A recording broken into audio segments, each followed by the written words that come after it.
of holding the spawns when it made sense and pushing the trip cap when it made sense. So they're playing very free flowing, and I think that's a key to success here in Halo Infinite.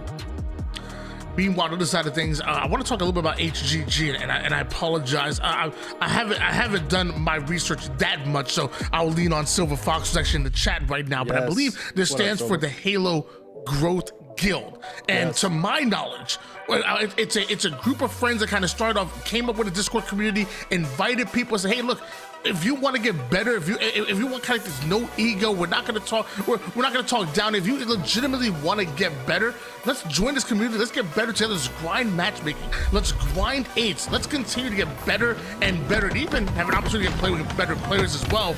I apologize. I'll pass it off to Silver Fox, who's in the chat, who knows a lot more about it. But definitely want to give a shout out to HGG. I might have to join their Discord myself. I've been looking for some eights.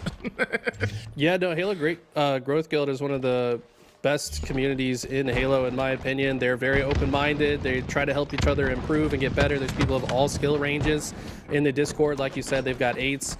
I believe they have MMR system in their server as well. So when you run eights, you kind of like work up your rank, and a few different servers have that now. But shout out to my boy Dilly Donut. He was bragging that he's the #1 rank in the server. So if you want to overtake the Halo Growth Guild #1 spot, you got to get in there and beat Dilly. Oh, Dilly Donut, we just put your Discord on blast. So you might have some more competition going your way. Meanwhile, SHK, they're looking for that competition right here on the map, but with an 11-4 lead. I'm not sure if they're finding it right now. HGG, they need something to refresh, restart, maybe a good round of Slay Zero. Good God, hard to do that when your head's not attached to your body. It's definitely getting pretty bad. One thing that I've noticed, though, is like, once you start off this poorly, and of course the last game was a 250-1 stomp, it's easy to kind of like play scared, I guess. Like, you're not really going to start taking risks, but the reality is, the only way you start to come back in these type of situations is to take risks and kind of push together. The more you sit still and wait for them to come to you, the more map space you give up. So I'd like to see a little bit more aggression on the side of Halo Growth Guild, but I fear the firepower might just be too much on the side of SHK. It's like oftentimes when we were looking at top teams in a situation like this, where they're in a blender and just desperately trying to get off a spawn, we actually will see like a 3-1 split. We'll see like a 3-man push through a certain area to say, look, we're going to bum rush this side. We're going to get out of green, go into A, or get out of green, go into C. We're going to do it together. If we find 1 or 2 players, we're going to just beat them with having more bandits trained on them. Maybe that's what HGG need. Maybe they need a little 3-1 split, and just kind of like a single line go through an area. No, I think you're exactly right. I mean, you got to think about what a better team, when you're in the blender, what they're doing is after they kill you, they're spreading out and setting up the next collapse on your next spawn point. So that means there's like one person coming from your left and one person coming from your right off the spawn. If you decide to move forward, you're just going to get shot from both sides. So the key to getting out of the spawn trap is to just wait for a teammate, and then as soon as you have 2 players, hard hit out one side. Just pick left or right and just fight, because you can 2v1 that first guy, and then if you maintain your shields, you can then turn around and kill the other guy. So just a little tip there to get out of a spawn trap. As right now, Ryu 9-1 at the moment. STK 15-3, outslaying the entire HGG roster by himself, which is quite impressive. As Dissector says, I want to turn with a sniper, and I want to show what I can do. But shots right in the back, gonna stop him from getting the shots going forward here. Spice now snatches up that sniper from his lifeless bodies and almost gets the quick scope onto Ryan with a little bit of a regain coming from HGG, desperately needing it, but it's too little, too late. 39-15, making 41. They say it's spectacular. What is this? I mean, this is like a surf and turf side of cheesy mashed potatoes. You got the broccoli. I mean, there's a lot into this one. I gotta say, it's a bad feeling when you're already losing, and then you got the sniper finally, and then a guy just curb slides into your face, soaring through the sky. Like, you're like, all right, these guys just know they're gonna win. It's tough scenes out here. Yeah. No respect. So when you have the sniper, somebody just curb slides in your face, like you're like, oh, you're not worried one bit, huh? That's what it's like. Okay, I feel you. GG, go next. 5 more kills need to make it for 1 squad wipe as HGG I mean, it's a tough matchup. You know, you're run into literally SHK in round number 1. You don't expect something like this. Luckily, it is double elimination. So if they were to go down here, you know, they still have an opportunity, obviously, to run through the lower bracket. And I'm sure if you're like, we just waited to ride in round number 1. There's no way we run into anything harder than that if they do end up in the lower bracket. So that's the shining light I have. Not much there. Yeah, I will say just a quick shout out to the team name SHK. This stands for Shady Halo Kids, which is a throwback to the Halo 2 days. Houdini here, Seb would be upset with me if I didn't mention where the origin of this team name came from. So shout out to the Shady Halo Kids all the way back in Halo 2. This was Houdini's team back then. I mean, is that STK Tupac? Is that the same STK from back then as well? Like are we... Yeah, he's got STK in the clan tag, which was Shoot to Kill, the old ogre clan. But yeah, I don't know if there's any affiliation. I'm not sure who SSTK2 is, to be honest. The first time I've seen him. I feel like I've seen a couple STKs around, but I mean, Shoot to Kill is just a dope name, so I'm not gonna lie. If somebody retired, I might take that too. Why not be STK, as STK himself dropping 3,700 damage, and might I say, only taking 1,700 damage return. That's it, a plus 2,000 differential. You don't see that often. Yeah, I mean, that's a testament to his positioning, but also his teammates probably holding the front line. He's picking up a lot of kills from the back line. I mean, 19-4. Last game it was Houdini that popped off. What's so interesting to me is we're not really seeing like Ryanoob hard carry. Like, he's mostly just making the map easier for his teammates. And yeah, we're used to seeing Ryanoob play with perhaps higher caliber players, but he's still doing the same thing. He's making the game easier for his teammates. That's what makes him so valuable. Well, ladies and gentlemen, we're going to game number 3, potentially the last one of the series, King of the Hill on Lattice. And this is one where, I mean, we talk about all the time, spawns, or you have to control them, but on Lattice, you gotta be aware of them. There's some sneaky ones that'll come up on you that I'm sure Eli will break down. Luckily, King of the Hill doesn't get as mixy as like a stronghold, but you still gotta really understand this map and game type as well as we move on to Lattice. Yeah, what makes the spawns on this map so weird for a lot of people to get used to is about 30% of the map just doesn't have any spawns, whereas you're used to other maps where the entire perimeter is just dotted with spawns. But when 30% are missing, that does some weird things to the spawn system. You're going to spawn close to enemies more frequently than you would think, just because the game has less options to choose from. So you've got to kind of keep your head on a swivel and check those like next to you spawns when you spawn up on cargo. There could be someone that spawns in blue behind you, so you got to be careful. Looks like we're gonna have a false load here into the system, so just gives an opportunity to really just talk about you know, what's the map and game types, or even the teams in general. And you know, obviously when we look at these squads and these rosters, the one that jumps off out of the table to us is Ryanoob. I feel like back in the day, I don't know if you remember this, it was year 1, and I think it was the second tournament of the year. And we talk about, you know, Ryanoob constantly trying to, you know, not only understand the meta, but talk about redefining the meta. And it was the first time that I ever seen a team win a King of the Hill 1-0. I kid you not. It was Ryanoob and E United. They won a game of King of the Hill 1-0. I believe it was on live fire, and that was just so. It was the constant of hopping out of hill, hopping in. The other team was guessing, and now it's funny because to this day, here in year 5, it's a very common strategy now. You know, as you start to get that 99 percentile, and teams like, oh, I'm gonna rotate to the next hill. Oh, no, you're not. I'm gonna hop out of this hill, and I'm gonna force at least 1 or 2 of your players to contest us, and then we're going to get a head start over there, so we're on a little bit equal footing. It's funny because that was starting to be molded way back in year 1, where again they won 1-0. Yeah, no, I love this strategy.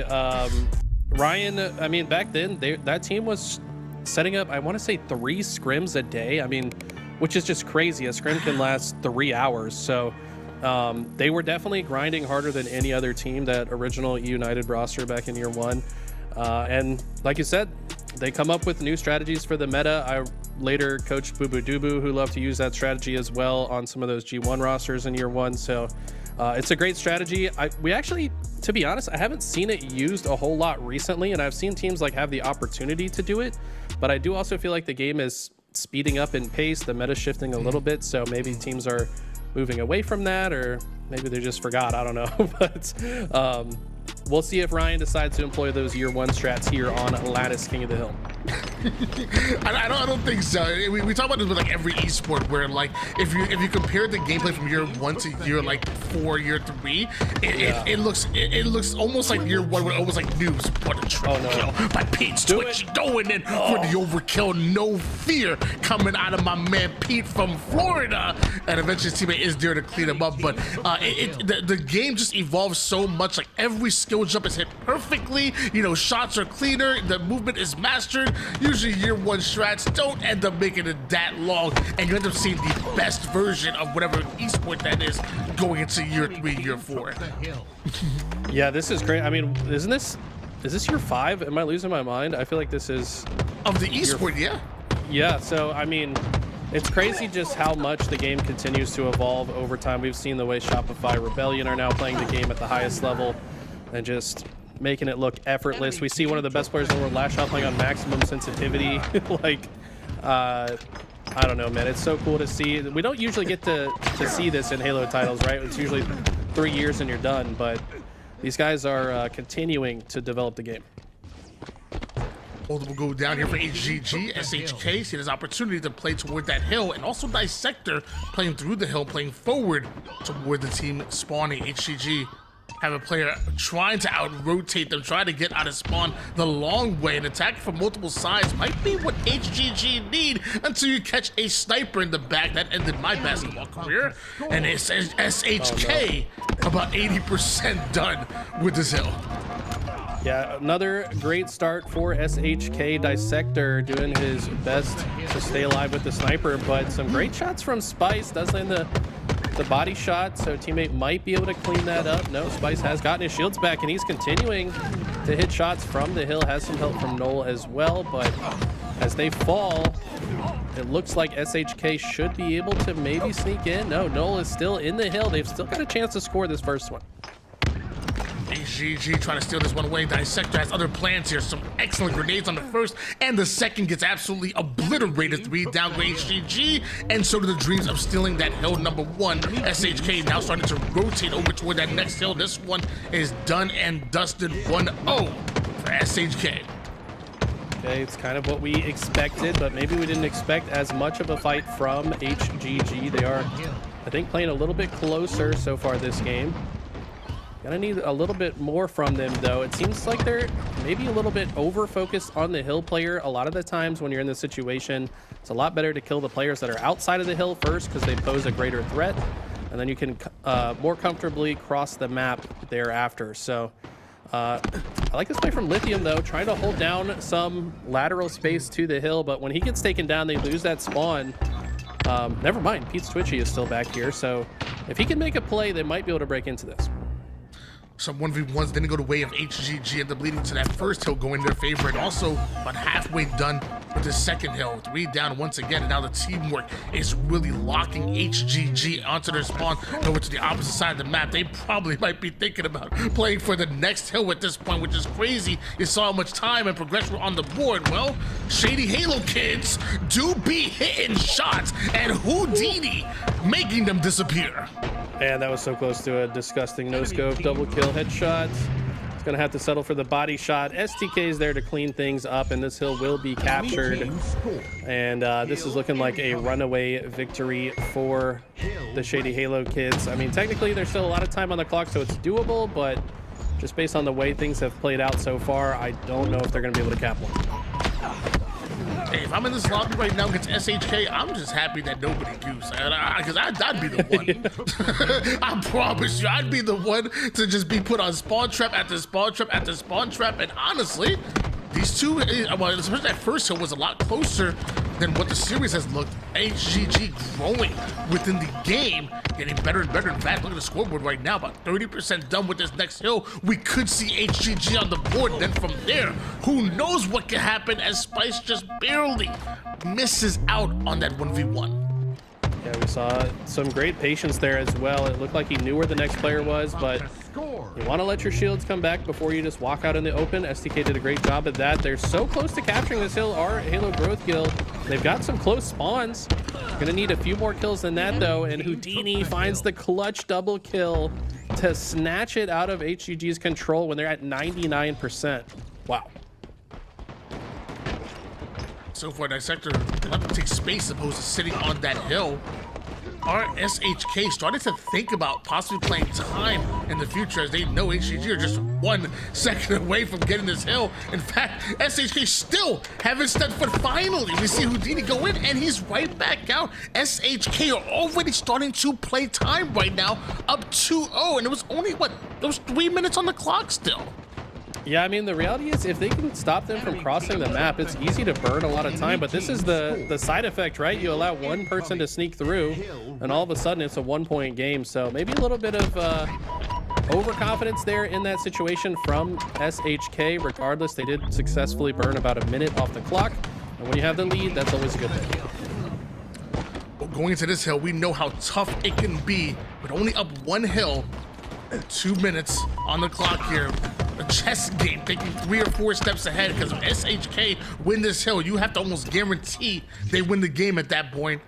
STK now with the sniper, 6 bullets in the chamber, Windy with a hot 5 on the feed, and STK actively listening to the call-outs from Dissector, gets out of the hill to get involved in that fight, and then right back in and right back to sniping beautifully placed reticle.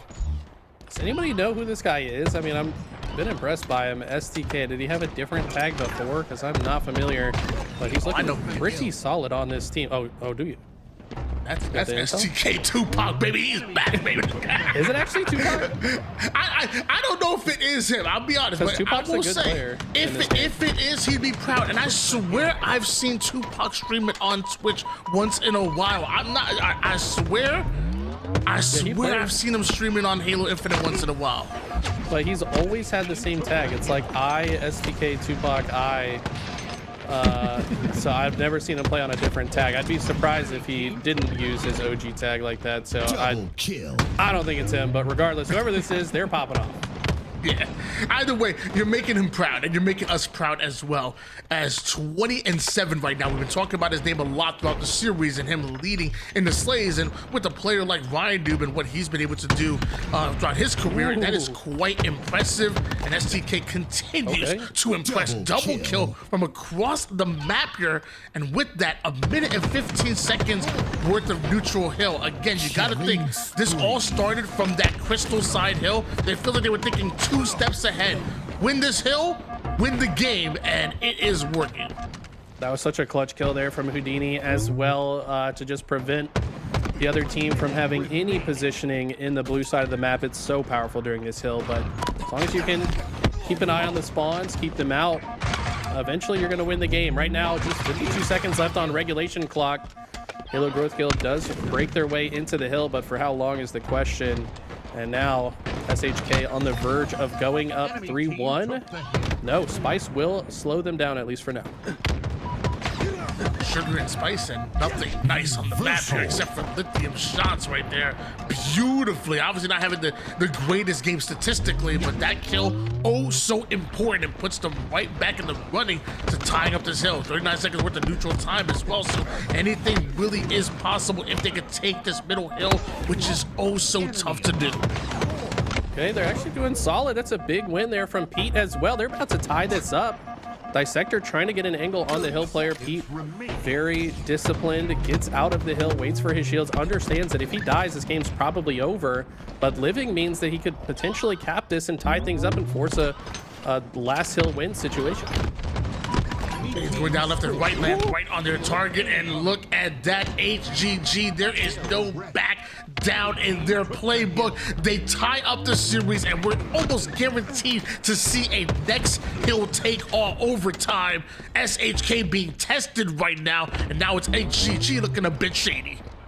Okay, Ryan's gonna grab the new sniper, but look at this. Pete's got the awareness to take him down. Sniper will still be in the hands of SHK now with Houdini, the original Shady Halo kid, and now lands a good snipe to help his teammate. But you're exactly right, the next hill will win this game. Just 17 seconds left in regulation. And I like this play from Houdini. Just back up, make sure you keep the sniper in your hands. As long as you can land a couple of headshots, that could be the difference maker for the end of this game. Snipes on the hands of Houdini, not quite able to connect on the quick scope, but now the whole entire lobby knows where he's at. The nades and the bandits are going to take him out and take that sniper for themselves. But before you know it, not only did No hit a crazy shot on the dissector, but they're about 90% done with this hill. One more round of slays, or even a half a round, could guarantee their hill and steal a game from the Shady Halo kids. Okay, clock is about to expire. Noel doesn't check his corner. It should have been aware. Oh my god. That was a disgusting no-scope. Does end up getting traded out, and SHK do have hill presence, but look at the push coming in from the ice side. They have good positioning top center, but this is definitely still doable. I'm so sure I'm gonna get a noise complaint from my neighbors. I screamed at the time that I had to mute my mic, but that no scope was absolutely insane by Noel when trying to steal the hill, going in and equalize the situation, puts them in this exact position right now where they steal that hill and steal the game. 1 second on the clock right now. Can SHK put the most incredible performance of King? We said it was gonna be a one hill, and the last hill take it all. Technically, SHK can still win. Dissector just got an overkill in the feed, by the way. Probably the best time to do it when your hill guy literally cannot die. I mean, there's a perfect nade comes in from the sky, and just like that, Halo Growth Guild take their first map of the series. Wow. As a big of an upset as that was that game award for HGG, beautifully played, by the way, just never backed down, never quit, in the wise words of Peanut, and coming and winning that one. Would it have been even crazier if SHK win it with 1 second on the neutral clock? Like, they never leave the hill. I thought we were going to see that when Dissector got the over. I was like, I mean, if they just set up in the right spots, they can kind of like create a crossfire situation for anyone trying to cross the map. But it was the Kobe nade from downtown. I want to say it spiced through it to kill the hill player and get them back into this series. It's not often you go 7-25 and win a game, so that's impressive.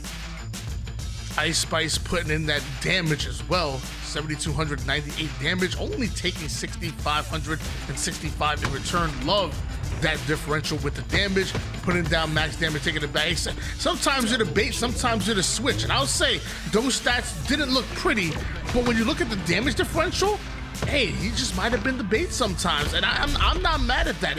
If you're going I think 7-22, but you're putting up that type of damage differential, I don't even know if I even call that a bad. Actually, you know what? I was in the wrong stats. That was on me. I was in the wrong stats. That's totally on me. My bad. Whoopsie. We're heading into Origin CTF, and I know Ryan Noob's got a lot of experience on this map. I have to see if he can carry his squad to victory here. This is probably going to be a fast-paced match, I would say.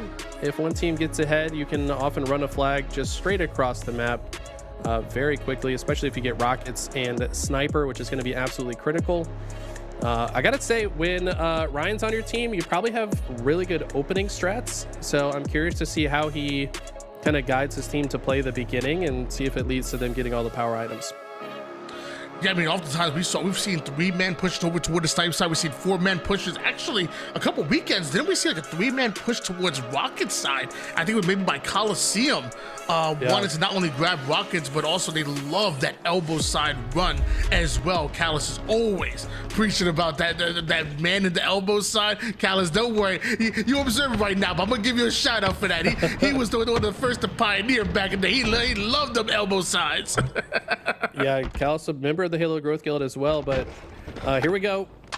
We do have a 3 dead off the rip. Ryan says, I'll just run the flag with the sniper. It's going to use this as a shotgun in case he needs to. I think they were able to get rockets as well, but no, a huge double kill coming in from Noel, and that's going to stop Ryan in his tracks. He's going to have to look for some kills before he goes back for that flag. Oh, getting awfully aggressive over towards the elbows. I thought I saw somebody not moving over towards that blue elbow from HGG, but I couldn't exactly tell. Looks like a little bit of technical difficulties and a series which so far has woken us up a bit after HGG with the big game number 3 win, avoiding the sweep.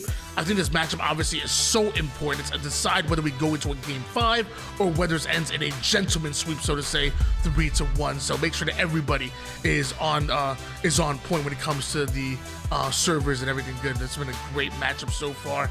HGG trying to pull off yet another upset win against the Shady Halo kids and send us into a game 5. And there's one thing I know about Halo fans: we love us some game 5s. You're exactly right. I got a question for you, Tony. Do you ever sit with an unplugged controller in your hands while you're watching and pretend that you're playing?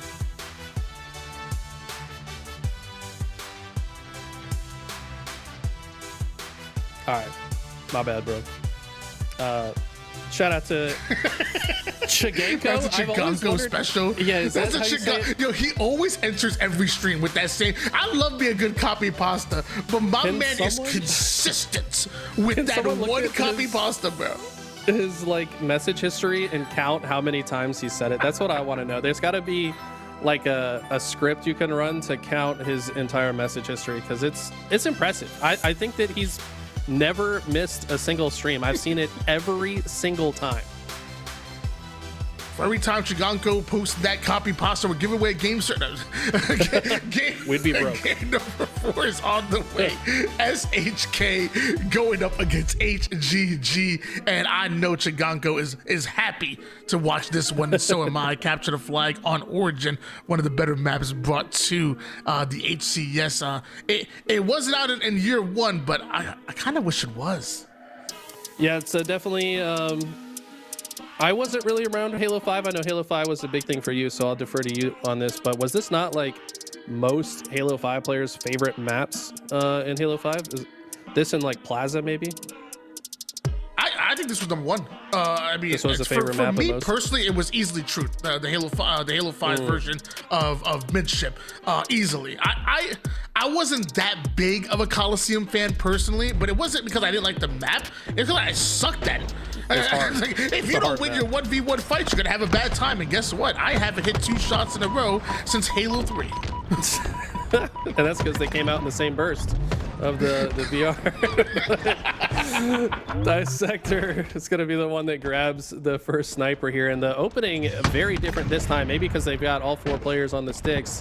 But this time it's actually at HGG that look like they have the best opportunity to run the first flag. Rocket snatched up from Pete's Twitchy, but not for long. The Dissector now wants to advance the sniper over towards the top rocket side. Always wants to make sure that he's watching his teammates back here, placed in the center, trying to find an easy shot, and ain't nothing easier than having a rocket in the face of your opponents. And those shots, STK, he shoots to kill. He don't shoot for the assist. I like the way he played this too. He didn't like immediately advance forward. He was just trying to hold down that cave side of the map. Ultimately, he does get taken down, so good job from Halo Growth Guild to shut down that potential flagpole. And honestly, several members of SHK go down. Are we witnessing a shift in the tide of this series? Halo Growth Guild looking so much better than they had in the first 2 games. And that's when the kills are going to bite you. Instead of Ryan going down here, it's SHK having firm control of your side of the map. And eventually that's going to convert instead of shooting your spawns. STK just continuing to grind forward. Every player that tries to sneak through is cleared out as SHK slowly approach the base of HGG. Dissector going up bottom middle to get his shields back. Good death grenade there from Houdini. It's going to lead to a lot of damage that his teammates are able to clean up, but once again, Halo Growth Guild answer back with 2 of their own. Ryan tries to hit a cheeky curb slide clamber. Doesn't quite pan out, but he's going to find his way into this fight regardless. and do some damage. And with 3 dead, I think he's going to go for this flag.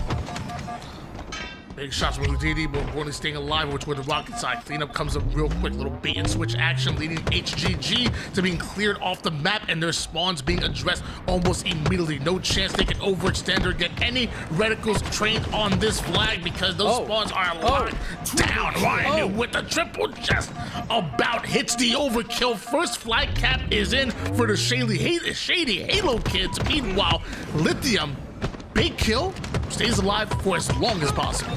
I mean, Ryan just putting absolutely max pressure on the spawning players of Halo Growth Guild. I doubt the Shady Halo Kids flag runner even took a single tick of damage. And this is going from bad to worse as the spawn trap is still in effect. The second flag is on its way, and no member of Halo Growth Guild has got out. Finally, its Spice does shut down this flag run, but they got to kill a few more players if they're going to stop it fully, and they do. So good defensive stand here from Halo Growth Guild. Back-to-back kills are the favorite HGG. They're earning them a sniper in the hands of Spice. Puts down the damage with the bandit, not quite able to connect with the sniper, but soon it's going to hit. We've seen what his team can do with it. Sadly, that sniper does hit the ground. No, does not. Over to the back Mauler side. We could see a first flag when at least started here by HGG. Okay, this is generally what you want. You want a sniper player on one of the sides to shoot at the spawning players.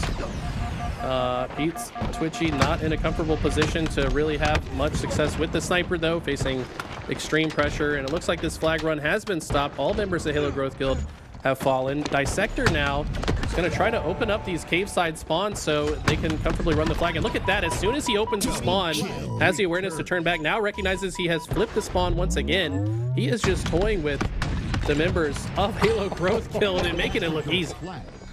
Oh man, 2-0 lead for Shady Halo Kids. It feels like that start with Pete Switcher getting a bit too excited when he saw the backside of that player toward the trenches. He drops down, he loses sniper, Dissector gets it, and Dissector has shown that he is quite the sniper here in this lobby. One more cap needed here for the Shady Halo Kids. HGG though, once again, clearing out their base, fighting over for the mid-map control. They're able to do just that. SHK almost take it right back from them almost immediately, and before you know it, they're going to be down again. And look at this, Ryan, so aware of how to manipulate this game in his team's favor. Gets a couple kills, immediately just pushes to the cave. He's not even letting his location be known yet. He's waiting till he has some support from a teammate, but forcing all the enemies to spawn on one side just makes this entire play much easier for SHK to play it, and that's a 4 dead. This flag will be on the move. They're running it toward the side of the spawns that they're blocking, and now it's up to Noel to sneak through, get behind enemy lines, and apparently catch a rocket to the mouth. Dissector was so locked in, he had him 4 down, was still looking for kills.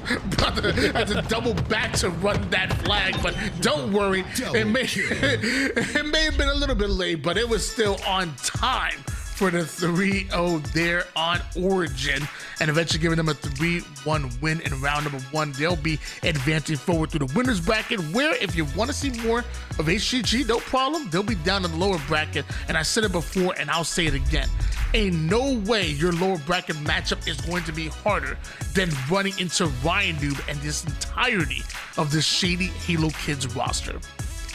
It was a tough series for Halo Growth Guild, but hey, they can now say they have beat Ryan Noob in a game. That's a short list of people that they can even say that, but they are now on the list of people that have beat Ryan Noob in a single game of Halo.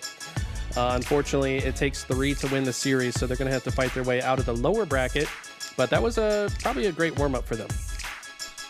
That it was. Take a look at the stats here. 71% as far as accuracy coming out of Ryan Noob. My man is just not missing. Even 120 shots fired, so you can't accuse him of not shooting enough. My man's doing damage right up there with both STK and Houdini, who put down the most damage in the lobby. It was a great win for SHK, and I'm excited to see where they go into the winners bracket on and beyond. But we're going to go on a short break. When we come back, we'll have more of your Dreamhack Birmingham qualifier number 2.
Man, when Inconceivable are playing like that, they look quite inconceivable to watch them on the map. If you want to see more of that matchup, you can go and head over to EHL. That's their featured matchup, where we're gonna switch things up a little bit and have some more international play, because not only is our NA region going up against some of the squads over in Europe, but we actually have some of our Latin American friends going up against Ryan Noob and SHK here in North America, and it's gonna be exciting to watch, because Noobs, they ain't no pushovers whatsoever. Lord just showed you that. Yeah, don't let the team name fool you. These guys are definitely not noobs. These guys are some of the best in the world, this Latin American team. I think it's going to make a deep run in the bracket today. SHK going to have their work cut out for them here. Maybe Ryan Noob can lead them to making this one close, but I have a feeling the Noobs are about to show just how dangerous they can be.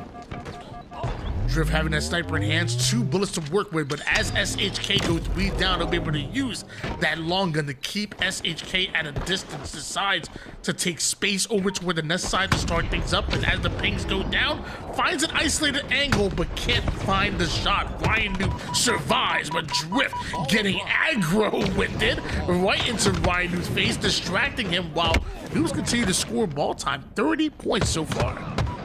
Yeah, Leor already 6-2. Feels like the game just started. I don't know how he has 6 kills, but regardless, he's going to be leading the team to this early lead, 30-1. Ball going to be grabbed by Dissector. Let's see if he can fight out of this situation. He does, but was forced to play the ball due to the pressure, and now it's just going to be who can get these kills and grab the new ball off of respawn.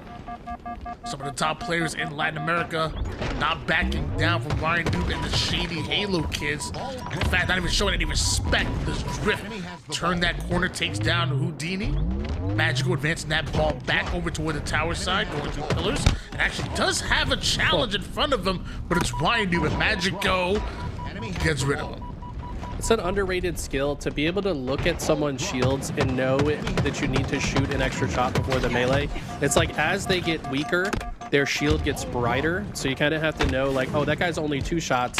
I need to shoot him again before the beatdown. So good heads up awareness there. That just comes from lots of hours in Halo Infinite. And just like that, they force the play ball once again. Just 2 points on the board for Shady Halo kids. Kind of crazy we saw Ryan Noob go down that quickly, then right back into forcing the play ball. Where did he spawn? As 4 down, go SHK. Doesn't matter where they spawn. Noob's gonna grab points right away. Houdini stuck over toward the dummy side. Can't even chase the ball. Instead, has to take an alternate route with this camouflage. But a high IQ play should be able to survive with active camo. Yeah, it gets all the way in here. Should be able to get this back smack on the ball guy. What else can he get out of it? Unfortunately, misses the first shot on this opponent, and he's going to pay for it. Magico with some great shots. Somehow curb slides to safety to Dissector with the... How did that explode in midair? I think what happened there was he actually got like the fastball effect where the impact of the grenade killed the player, and then it just instantly blows up if it's stuck to a player that dies. So the instant explosion leads to a double kill and the first oddball hole here for Shady Helikids. And my question is, did he purposely insta-explode that, or was he just like spam throwing grenades and he saw 2 players? Either way, it was quite impressive as Lore, I think he might have stared down to his own teammates QT right there. A little bit of miscommunication, but still Lore replacing his teammates and now rotating this ball back over towards his teammates who are spawning over toward the green side. Love that decision making out of him and the understanding of the timing to know that it's time to fight if they want more ball time in the future. Gotta shout out Dismal in chat. He says someone shot the nade mid-air, I'd bet. I don't think that's a mechanic in this game, to be honest. It was a mechanic in Halo 2, and it was kind of unfun, to be honest, because what would happen is your grenade would just get shot out of your hand as you're throwing it, and then you just die instantly, and that's kind of anti-fun. So I think they took that out. I could be wrong. It could just be an extremely rare occurrence. There's some weird interactions with like grenades. If they connect with a Spartan who is dying at the same time, it can cause an instant explosion. Either way, we'll do the forensic analysis on that one. 73-16 lead here. Multiple going down for Noob, so a great opportunity for SHK to start to take some space. Not quite able to go for the ball time just yet, but are able to bully some of the spawners, and that's exactly what Ryan Noob does. Enough damage onto the maps for his teammates to clean up left and right. Houdini now attacks a mid-angle over to where the cuts and active camouflage coming up. Knows that Lure has made it to where the tower side. Can he get rid of him is the real question. Yeah, I like the way Houdini's been playing this. He's been kind of isolated from the rest of his team, but he's taking routes that limit how many players can see him at a time. He has lived for quite some time, finally gets taken down. And it's Ryanoob that just got a ninja, by the way, in the kill feed. Not sure if it was real, we weren't on his screen, but he does have the camo. And let's see if he can make some more big brain plays. Ryanoob forces Warsh back, some great pressure going down. Still staying alive with this invis, and but right into those grenades. Looks like Noobs expect them to continue to push that angle, and back-to-back kills out of the Noobs should lead to some ball time early on. STK off screen with a great 5-shot onto Drift, but that doesn't stop Magical for at least advancing this ball forward. Okay, some great shots from Dissector long range, and this player should fall on the cuts as well. This is a great looking opportunity. 2 dead on the side of Noobs and all 4 alive still for SHK. Not a huge fan of the ball location. We're now rotating it through top center. I guess Ryan was thinking that he wanted to wait and see where the spawns were coming from before he decided where to take the ball. Ultimately, takes the ball towards the sniper. It's kind of a confusing play. I'd love to ask Ryan about that one, but ultimately it will be multiple dead for Shady Halo Kids. We got the sniper in the hands of Rorsch and momentarily 4 dead. This is going to be some good ball time, maybe even the round for Noobs. Great shot by Warsh so far. I'm sorry, double core earlier. A little bit of body shots as well. Warsh putting this sniper to work and might continue to do so as he tries to find an angle onto STK. Does not miss shots, only hits body shots or warning the enemy not to come near him because the bandit is just as strong. Force Houdini right into the hands of Lure, takes him down. Ryanoob may be the next victim because Warsh is ready for any fight, including that one. Yeah, great way to challenge that fight. When you slide into the fight, your forward momentum might make the other player expect you to continue in that direction, but he actually backs up and jumps. Made Ryanoob miss a shot, was able to win that fight and win that round, and we head into round 2. Noobs just proven that as you get deeper into the bracket, it gets harder and harder, and man, this is round number 2, and you're already seeing one of the top teams in Latin America here in your Dreamhack Birmingham qualifier. Things are getting real, and so is Houdini and Ryanoob right through the mid-map as they get back-to-back kills themselves. Lure bounces up over toward the mid side. You still got one more player to deal with as they try to advance this ball, and they're able to do just that. Ball time in the hands of Noobs. Okay, Camo's coming up though, and they don't have a lot of pressure on that side. Now they do, as Magico tries to join the fight, and Drift has the pinch on the opposite side. Finds one, can't land the snipe though. And Ryan with some great shots will back him down. Can Ryan escape with the camo? Yes, he can do both. He can get the kill on the sniper and grab the camo. And this is looking great for Shady Halo Kids. Camouflage in his hands.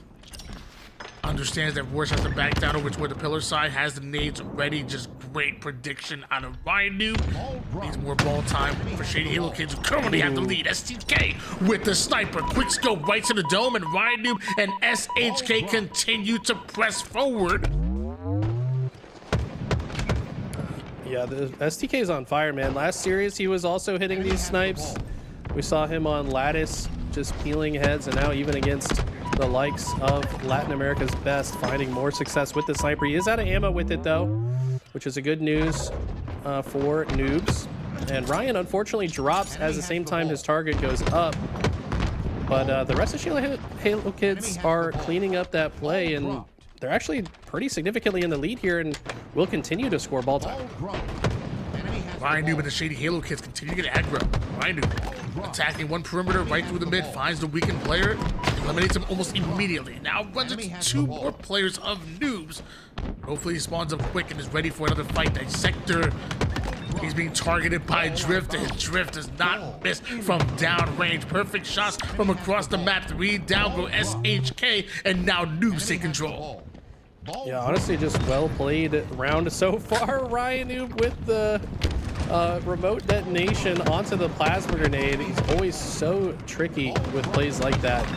Does get taken down shortly thereafter. 3-2 numbers advantage for Noobs. Ball's been reset. New camo up as well. So lots to play for here. Drift gonna just jump right at that player, but he somehow gets away with the camo with his life. Almost kills Leor as well. Maybe got a little bit overzealous on the chow there, did Houdini, but I mean, this is a great round so far for Shady Halo Kids. Highly unfortunate for Drift. Thought he was going to be able to take down the camouflage player. Just missed melees. Trust me, I've been there, Drift. You think you got him, and somehow they make you pay. SHK continue to score 50 points and counting. Ryan Noob takes space over to the tower side with the sniper. Gorsh barely misses out on the first shot. Second shot, no good as well. Gorsh now continue to put down damage, somehow catching the knee of Drift, slowing Noobs down just a bit, but they still have 3 more players that are on the attack. Ryan Noob takes down one, has a play over toward the dummy side. Not sure how he was able to stay alive as long as he did, but Drift has had enough of that. Ryan did such a good job just managing that whole situation, extending his life as long as possible. Ultimately, it will be Noobs back in control of the oddball, though. So now, if you're Shady Halo, I cannot speak today. If you're Shady Halo Kids, when you come off spawn, you've got to kind of come up with a game plan here. You got to switch which lanes you're taking. You got to be a little bit unpredictable. You've got to occupy different parts of the map. And unfortunately, 2 bottom middle does not usually lead to much success. The rest of the team still stuck in the garage as well. So this should be a great oddball hold for Noobs. So many times in matchmaking, my teammates go 3 or 4 down to get quiet. They're upset. Yeah. That's when you probably need communication the most. Be on the same page. How do you bounce back? That's the question that SHK have to answer. And losing on the double kill to Drift wasn't it, but a play ball at least slows them down. Now they're right back on it. Yeah, I mean, this is just not looks good on the side of Shady Halo Kids. They do not seem to have a plan for what to do off of spawn when they're playing from disadvantage, and that's a big problem. I mean, granted, it's not a team that's probably been together very long. They might have just formed for this tournament, didn't have time to go over what they want to do in these situations, but that lack of preparation is really showing right now as Noobs have soared into the lead and look to close things out. But Shady Halo Kids have more chances to push here, and this is their best push yet. They actually shore up their timing and have retaken the tower setup. 74 points in the hands of Noobs here, but it is SHK, the ones that are scoring, and could go on a run. One setup is really all that it takes. When Ryan Noob gets caught over toward the training side, Noobs dedicating 3 players to pushing that side and 1 over towards the mid. A lot of responsibility for Lore, but he answers the call with a double kill, almost a triple, and before you know it, Noobs are in the driver's seat. Okay, now taking the lead by a little bit, still a bit to go. If they can get one more round of slays, I think this game is over. And yeah, now STK has to make the god play of all god plays, 1v4 situation, you're known. And just like that, looks like we're heading to game number 2 here shortly. Noobs closing it out here. Apparently in style. Lore with a little 180 back smack. Loving to see that. And Noobs welcoming SHK to winners bracket round number 2 and welcoming them in style as they take that game number 1. And I mean, they are who we thought they were. You know, I mean, I think anybody who knows ball went into this matchup and said, "Oh, Noobs are gonna put up a fight. They're gonna be the favorites in this one." You know, obviously we know what Ryan Noob, and even to a scale what Dissector and STK even bring to the table. We saw what they could do, but there's simply levels to this. And Noobs, they're thinking deep in the bracket. You're just in their way. Absolutely. The winner of this, very likely to play against Morgan, Lido, Parabola, and Ezo. So that's going to be a tough one as well. This bracket is only heating up, guys. This is early on. We've got some other big names in this tournament that we might as well talk about as well, as we've got, of course, Penguin Suppressed, Sab, and Falcated. I think they're going as Reality Check at the moment. And we've got Bound, Eco, Stellar, and Sirion is a team. rumored to be the FaZe roster, maybe. Who knows? They are using FaZe emblems in game. So can't wait to see how that team gels as well. Yeah, the rumors have been going on for a while, and probably the worst kept secret, as maybe it's a situation where they're just waiting for contracts to be signed or something, because they have, like you said, they have the emblems. So if it is happening, it must be the worst kept secret of all time. Meanwhile, Reality Check, that's one that I am happy to watch. I talked about it last weekend. I mean, some of the greatest names that we have ever known in this game's history have played under the Reality Check banner. I think of Suddeth 1, Suddeth 2, Frosty, in fact, as well. And again, some of the greatest players that we have seen in the history of this esport, and that includes now the Penguins, the Suppressed, and also Sab as well with the crew. Yeah, the Suddeth twins, probably the best twins to ever touch the game. I don't think there's really any other twins that come to mind that could really compete with what they were able to accomplish. But now that I'm done rage baiting chat, let's get into Origin Slayer.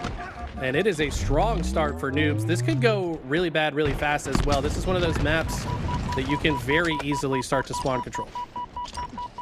7-2 advantage right off the rip here. Noobs not slowing down. That momentum for that game number 1, riding it, in fact, into game 2. Drift with the sniper. What a headshot. And almost turns and burns Houdini on the opposite side of the map. Still getting aggro and still in the face, or I guess in the backside of Ryan Noob. And eventually does find Houdini just a few seconds later. And this is quite the start coming out of Noobs. This is what I wanted to see. Yeah, I mean, this is one of those maps that really rewards aggression. And when I think of the players on this Noobs roster, they are players that love to hold forward and put the pressure on.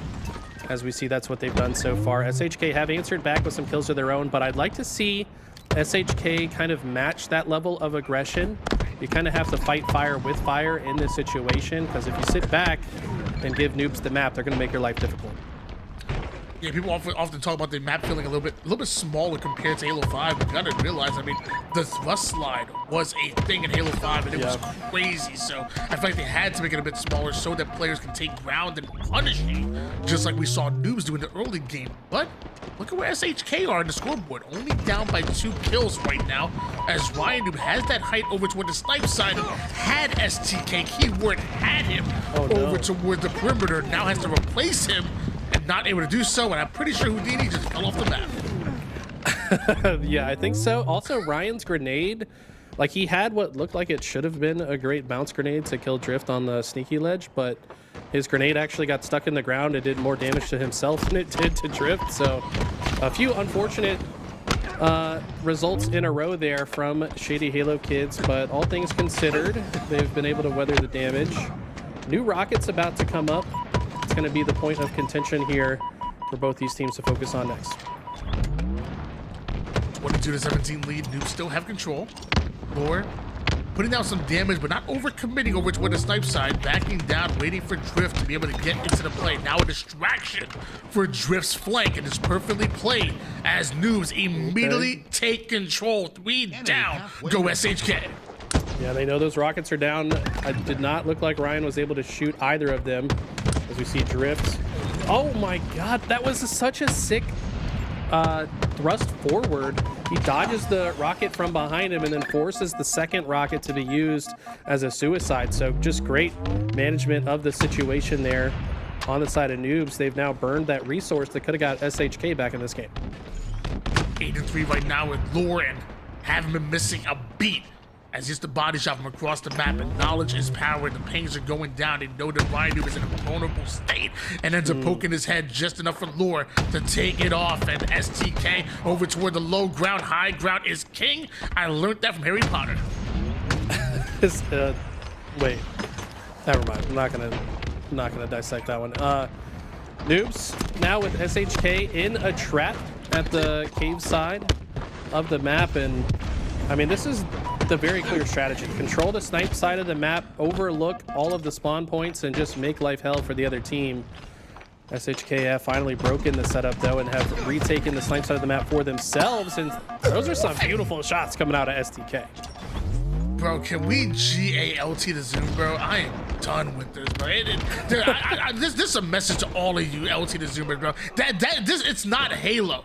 R3 or whatever, clicking in the right stick. God, I can't stand 34-30 right now. 3 down go the noobs, and STK turns 1 or 2 kills into much more, and now within 5 kills of noobs. Yeah, this is closer than I expected it to be honest. And that's maybe why. I mean, once again, STK with the beautiful long-range shots. This guy is playing with some confidence. 11-8 against one of the best teams out of Latin America. And like I said before, this is a guy that I'm not familiar with. Maybe it's someone I know, they're just under a different tag now, but they are very much impressing me. They're going toe-to-toe with these guys. 15 kill the difference. Excuse me, 5 kills the difference. Now 6 more. Goes up for the challenge onto Houdini. Smartly backs down, catches a new angle, but not able to catch the kill. Lord trying to get out while one shot somehow ends up getting caught out. Ryan with a double kill. And 4 it kills is only it. But somehow every trade inches noobs closer and closer to the 50 kill mark. Maybe the Rockets could be the ultimate equalizer here, as Ryan Noob is being as patient as possible with them. Who better to take out some noobs than the most famous noob of them all, Ryan Noob, with the Rockets, finds 2. It's not going to be enough for now, but Houdini picking up another one means that noobs are coming off spawn. They're going to be on the perimeter of the map while SHK can kind of keep them pinned. Drift, though, with a very clutch kill here, will give his team some more space to work with as they try to close out this game. 3 more kills needed here for noobs. Despite the plays that we've seen SHK making left and right, as long as noobs take at least 1 or 2 down with them, they were in that comfortable position, and with Drift with the double kill, putting the icing on the cake right there. Noobs were able to stay in it long enough, but I will say, them shady Halo kids, they looked like they were ready to make a comeback multiple times. Yeah, I mean, even thinking back to game 1, the second round of Oddball was also pretty close, so shady Halo kids showing that they've got some fight in them. We did see them win their last series pretty handily, but even against a very different opponent that's expected to kind of roll over them, they're putting up a great fight. I mean, only winning that game, or only losing that game by a few kills, they're showing me that they got a chance to at least take a game this series. Just want to point out, I was right. STK Tupac has been streaming Halo Infinite. And actually was live 12 hours ago with the webcam. So if you might be able to recognize him a lot better than I would. Wait, he was live literally. I'm sorry, he was live 12 hours ago. Okay. STK_Tupac. If you look at it, look at his VODs and tell me if that's the same one. Cause I tell you, I think it's him. I think it is. And I was matching him a while ago when he's first getting back into it. He's far from my Diamond 5, Diamond 6 lobbies. Let me tell you. No, I do know. I can confirm that Tupac still plays. I've seen him run a matchmaking with Ogre 2 back when Ogre 2 was grinding this game on mouse and keyboard. True. But I don't think that the player in this lobby is Tupac, because Tupac's the kind of guy, he's proud of his roots in Halo CE. He knows that anyone that's been around back then would recognize him. So I think, you know, if he played in another tournament, he'd be on his main. You're right. You're probably right. Ooh! Houdini wasn't right with that angle that he took with Rockets, found out the hard way. Big snipes. And Warsh continues to go off with the 3-0 start here on the Pit Remake Empyrean. Bro, what the? They can't miss. I mean, Houdini just in a world of hurt here, but somehow turns that fight around and wins it with the long-range battle rifle, channeling his roots back to Halo 2. And that's going to open a little bit of space here. Leor in this position on the sword side of the map, as we call it. Yes, there was a sword here once upon a time for any Zoomers watching. But looks like he's going to actually have to go low ground, see if he can get into a better position. I remember when there used to be a sword on the map, and in fact, it wasn't even GA'd. Well, it's not there, Grandpa, and you can't use it anymore. Snipe in the hands of Lore. Body shot over towards Houdini. Noobs are taking over, And I love the reaction. Immediately reacted to the call out while running the flag, secures the kill. No mistakes being made except for that missed grab on the way to the curb slide. Yeah, that was, you're kind of giving him props, but I would say that that whole play could have been a lot cleaner. If he just kind of fully committed to the flag run, also didn't miss the second grab, I think this flag probably would have got captured, to be honest. But ultimately, it will be returned. Rynoob just trying his best to stop the forces from pushing into his base. And with some good communication, it looks like SHK able to clean that up. So all they continue to respond to those call-outs, we could see that teamwork really drive forward, or we can see SHK, Shady Halo Kids, use some great teamwork of their own to push them right back. Those are some huge kills. Dissector adds another one to the kill feed, but still 2 down from both sides. Next kill feels so important as Rynoob and SHK really want this overshield and rockets all for themselves. Yeah, we see 2 dueling fights on both sides of the map. Looks like a lot of players being sent down here for the overshield. Finally, noobs are going to be the one to grab it, but all the while, Houdini was able to grab the rockets and set up a flank play, takes out Rorsch. I think I heard both rockets fired, so those have been used. And Leor decides, you know what, I'm just going to grab this flag and go. Interestingly, runs it toward the snipe side, maybe had a good read on the way his movement impacted that series of spawns, and he's at least pulling a lot of attention towards himself with the help of the overshield. This one might be able to just go home. Things have been really scrappy so far, so why not get a scrappy pull with that overshield and not able to connect with either one of those shots for Houdini, trying to get an ultimate clutch, but I mean, still 3 members of noobs replace him there, so no matter what, we were seeing a flag cap for the noobs. Yeah, great flag cap there. Houdini, not really a huge fan of this route he's taking with this sniper. It's kind of dangerous territory. There are 3 dead for noobs, but now you've got players spawning around you, and Houdini's got to be very aware of this if he wants to make an impact on this play. He's going to run into Drift, though, and he's going to trade out and give that sniper to the other team. That's kind of what I fear.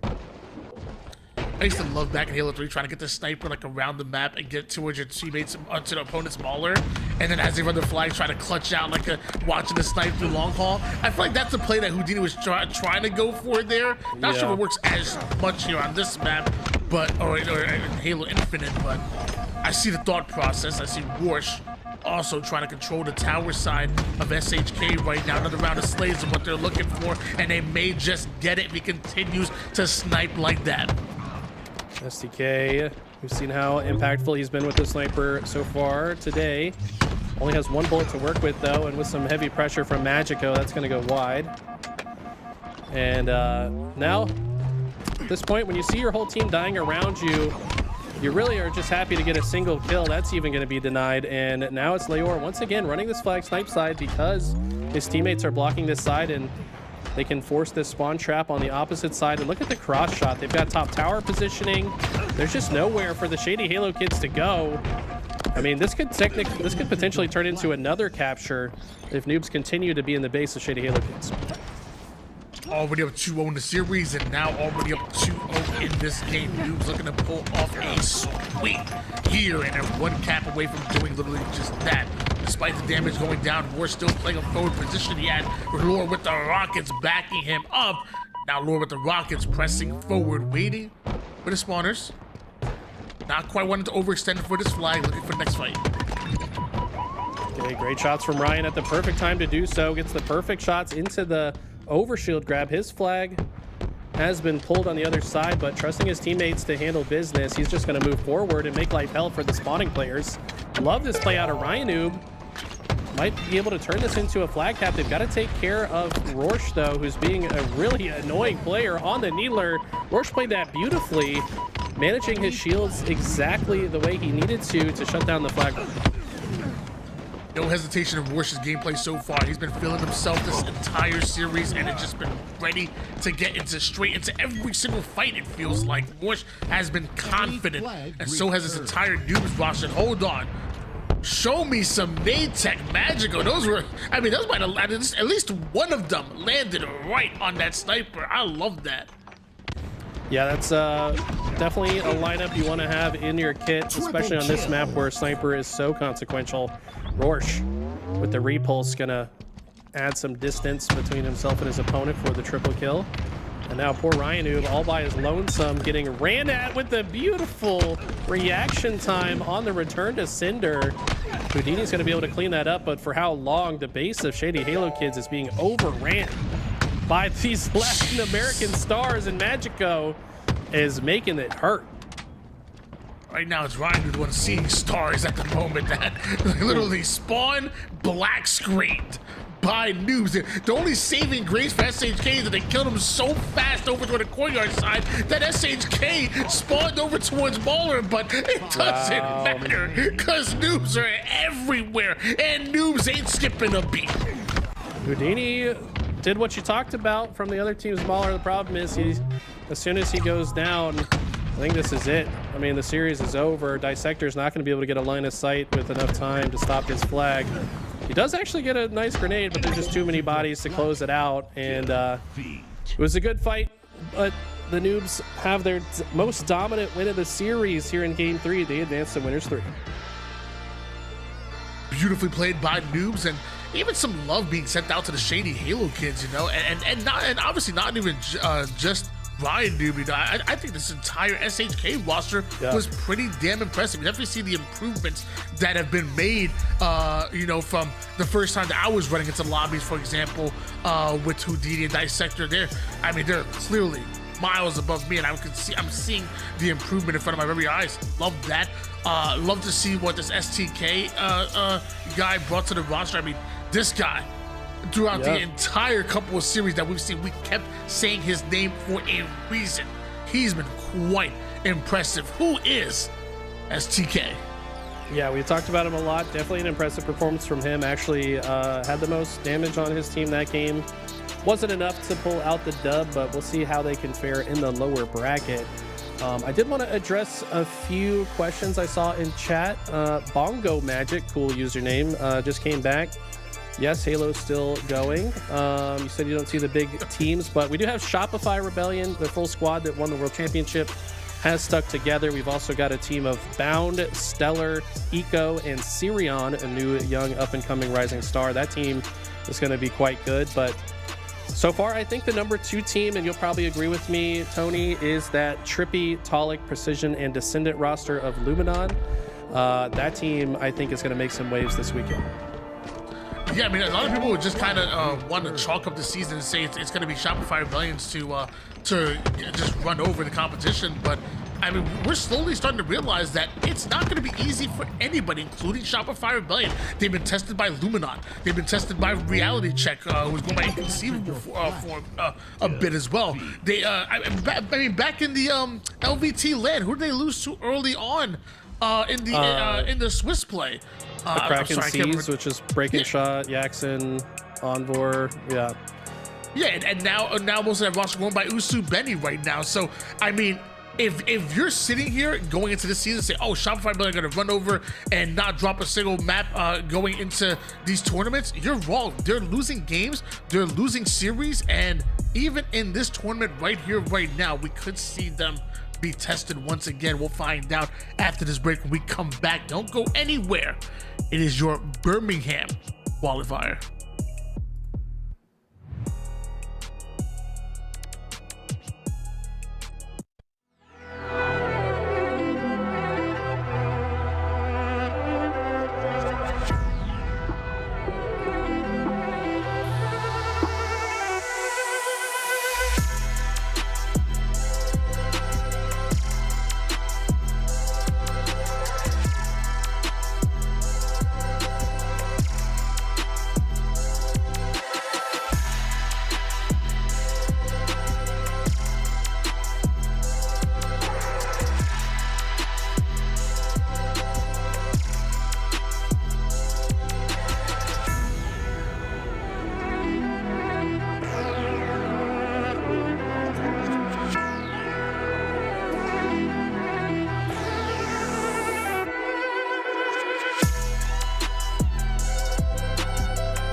You already know we are back with your Dreamhack Birmingham qualifier. We need to know who's making it out there. Travel coverage, pool play spots on the line, and plenty of action has been going down here in the early bracket, and it only gets better as we go deeper and deeper. Capture the flag on Aquarius coming up next as we have Boom or Doom going up against Noobs. This is going to be a good one. This will definitely be the most competitive match we've had so far. Boom or Doom, Morgan, Lido, Parabola, and Ezzo. Morgan is the tag that's like 15 M's. It doesn't even fit on the screen. I don't know why he's doing that, but yeah, this will be a close one. I expect this one could actually even go to a game 5. Both these teams, I think, are pretty evenly matched. Maybe give the slight edge to Boom or Doom, just based on recency. Morgan's been playing really well. Excited to see what Boom and Doom have to bring to the table here, but if there's any team that isn't going to back down, it's definitely not the Noobs. And that kind of does bring up a good question. Who are the favorites going into this matchup? Because we've seen what both of these teams can bring to the table, and honestly, I think it's a lot tighter than people think, and it's going to be exciting to watch. I'm looking at Ezzo. Ezzo kind of started off his career, from what I remember, playing with Parabola, and you know, he's made it to a few different great rosters and whatnot, but it seems like he's always found his most success and felt most comfortable with his clan teammates like Parabola and Lido and Morgan. This is very similar to a roster you would have seen early on in the HCS. That's a good point. Like, we saw Ezzo get some opportunities on some bigger squads over the last couple of years, but I think you're right. Some of the best Halo that we've seen from Ezzo has been with these guys that he kind of came up in the scene with, and let's see if they can kind of bring that out of him again today. It's going to be a tough matchup. There's a lot of players in this lobby that have competed in pool play on LAN before, so a lot of experience here on both sides.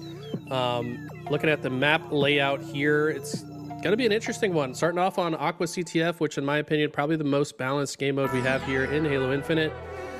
We got a lot of the classics in this lineup. I think Recharge, one of the best Slayer games. We got Oddball Lattice, which is always a banger. Livefire Strongholds. I hope this one goes the distance. If it's okay with you, I want to be biased for a second and towards one player specifically, and that's Parabola.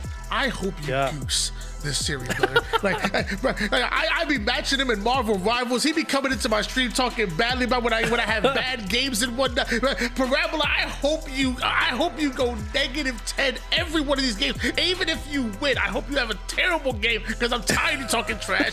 Nah, Parabola and the boys, I love them. I got to really watch a little bit of their journey here in Halo Infinite and see them grow into the young men that they are today. I think they're still doing those raids, and somehow those clan raids are probably still making them better and better somehow.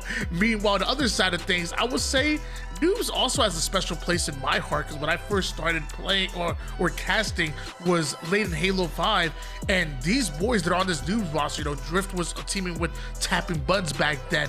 You know, we saw the likes of Lore and the boys, you know, as that secondary, sometimes that tertiary squad in Latin America, where they've quickly become some of the best players in Latin America. They've proven it time and time again here in Halo Infinite, and somehow continue to get better and better. So I have a special place in my heart for every one of these players in the lobby, and excited to see when we do get this matchup actually started for you.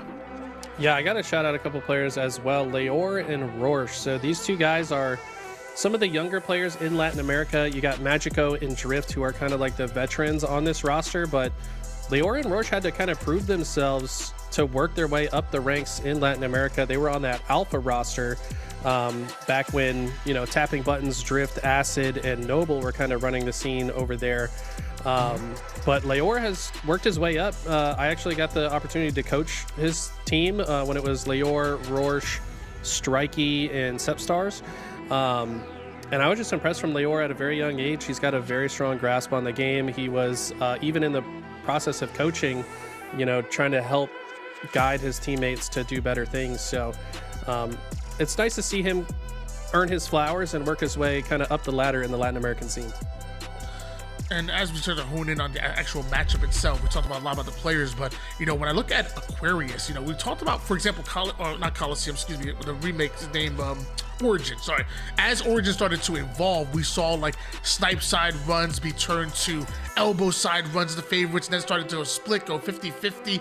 One map I feel like really hasn't changed, and I feel like we've tried to change the sandbox. You know, it had a plentiful sandbox at one point in time with 2 thrusts on each side, and then, you know, went down to a overshield or a camo at top, but somehow it feels like the blueprint still has stayed the same. Maybe even since year 1, correct me if I'm wrong, it's control util side, control mid, force them to spawn fridge. No matter what we've done to Aquarius, it feels like it's been the same blueprint. No, you're exactly right. I mean, it doesn't get much more complicated than that. There's got to be the map with the easiest to read spawns, especially in CTF, where you can only spawn on half the map. So you block one side, they spawn the other.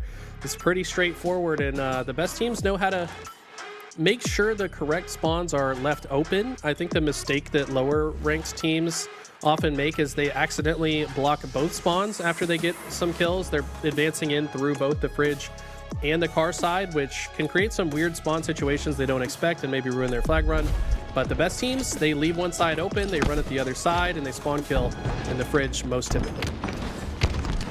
Just like me after those Thanksgiving leftovers, I'm always getting caught in the fridge, and you can't be doing that when you're trying to spawn trap them over on that side. So make sure that you control that util side and also control the camouflage like Warsh is doing right here, right now. Noobs not slowing down whatsoever. Oh, wow. Approaching Parabola with the camo eyes, but is it enough as teamwork makes the dream work? Bait and switch as Drift. He drifts around that corner, taking down Boom and Doom. Yeah, Parabola had the shots on the camo player. Unfortunately, just didn't land the shots, so Rorsch was able to play his invisibility for longer than they would have liked, and now he's able to move this flag all the way across the util side. The flag of Noobs is bottom center though, so you're gonna have to send somebody down to return it if they want to cap this first flag. It's almost done. It feels like you just touch it and it'll return almost instantly, which is exactly what goes down. Flag returned, and first flag cap belong to the Noobs. Meanwhile, Boomer Doom also 2 down right off the rip, so no regain, no counter cap opportunity here. Morgan with some good shots. I will say just the Latin American region as a whole, very strong in this game type. Something I noticed when I was coaching the Alpha roster is that they kind of play it a little bit differently than other regions as well. They actually favor P-side, I think, a little bit more than like American teams, for example. And they can kind of catch some American teams off guard. That's kind of what we've seen so far. They're very strong and comfortable on this map. They are running it car side so far, but don't be surprised if they opt to run it P-side as well. Not about where you start, but about where you finish. They start with the fridge side and end up always on this util side, and usually that leads to flag cast. But you see that flag stop short, though, kept alive courtesy of Rorsch, but still 3 down go Noobs. Boomer Doom in the base of the Noobs. Yeah, now they got an opportunity to spawn kill. Huge defensive kill there from Rorsch.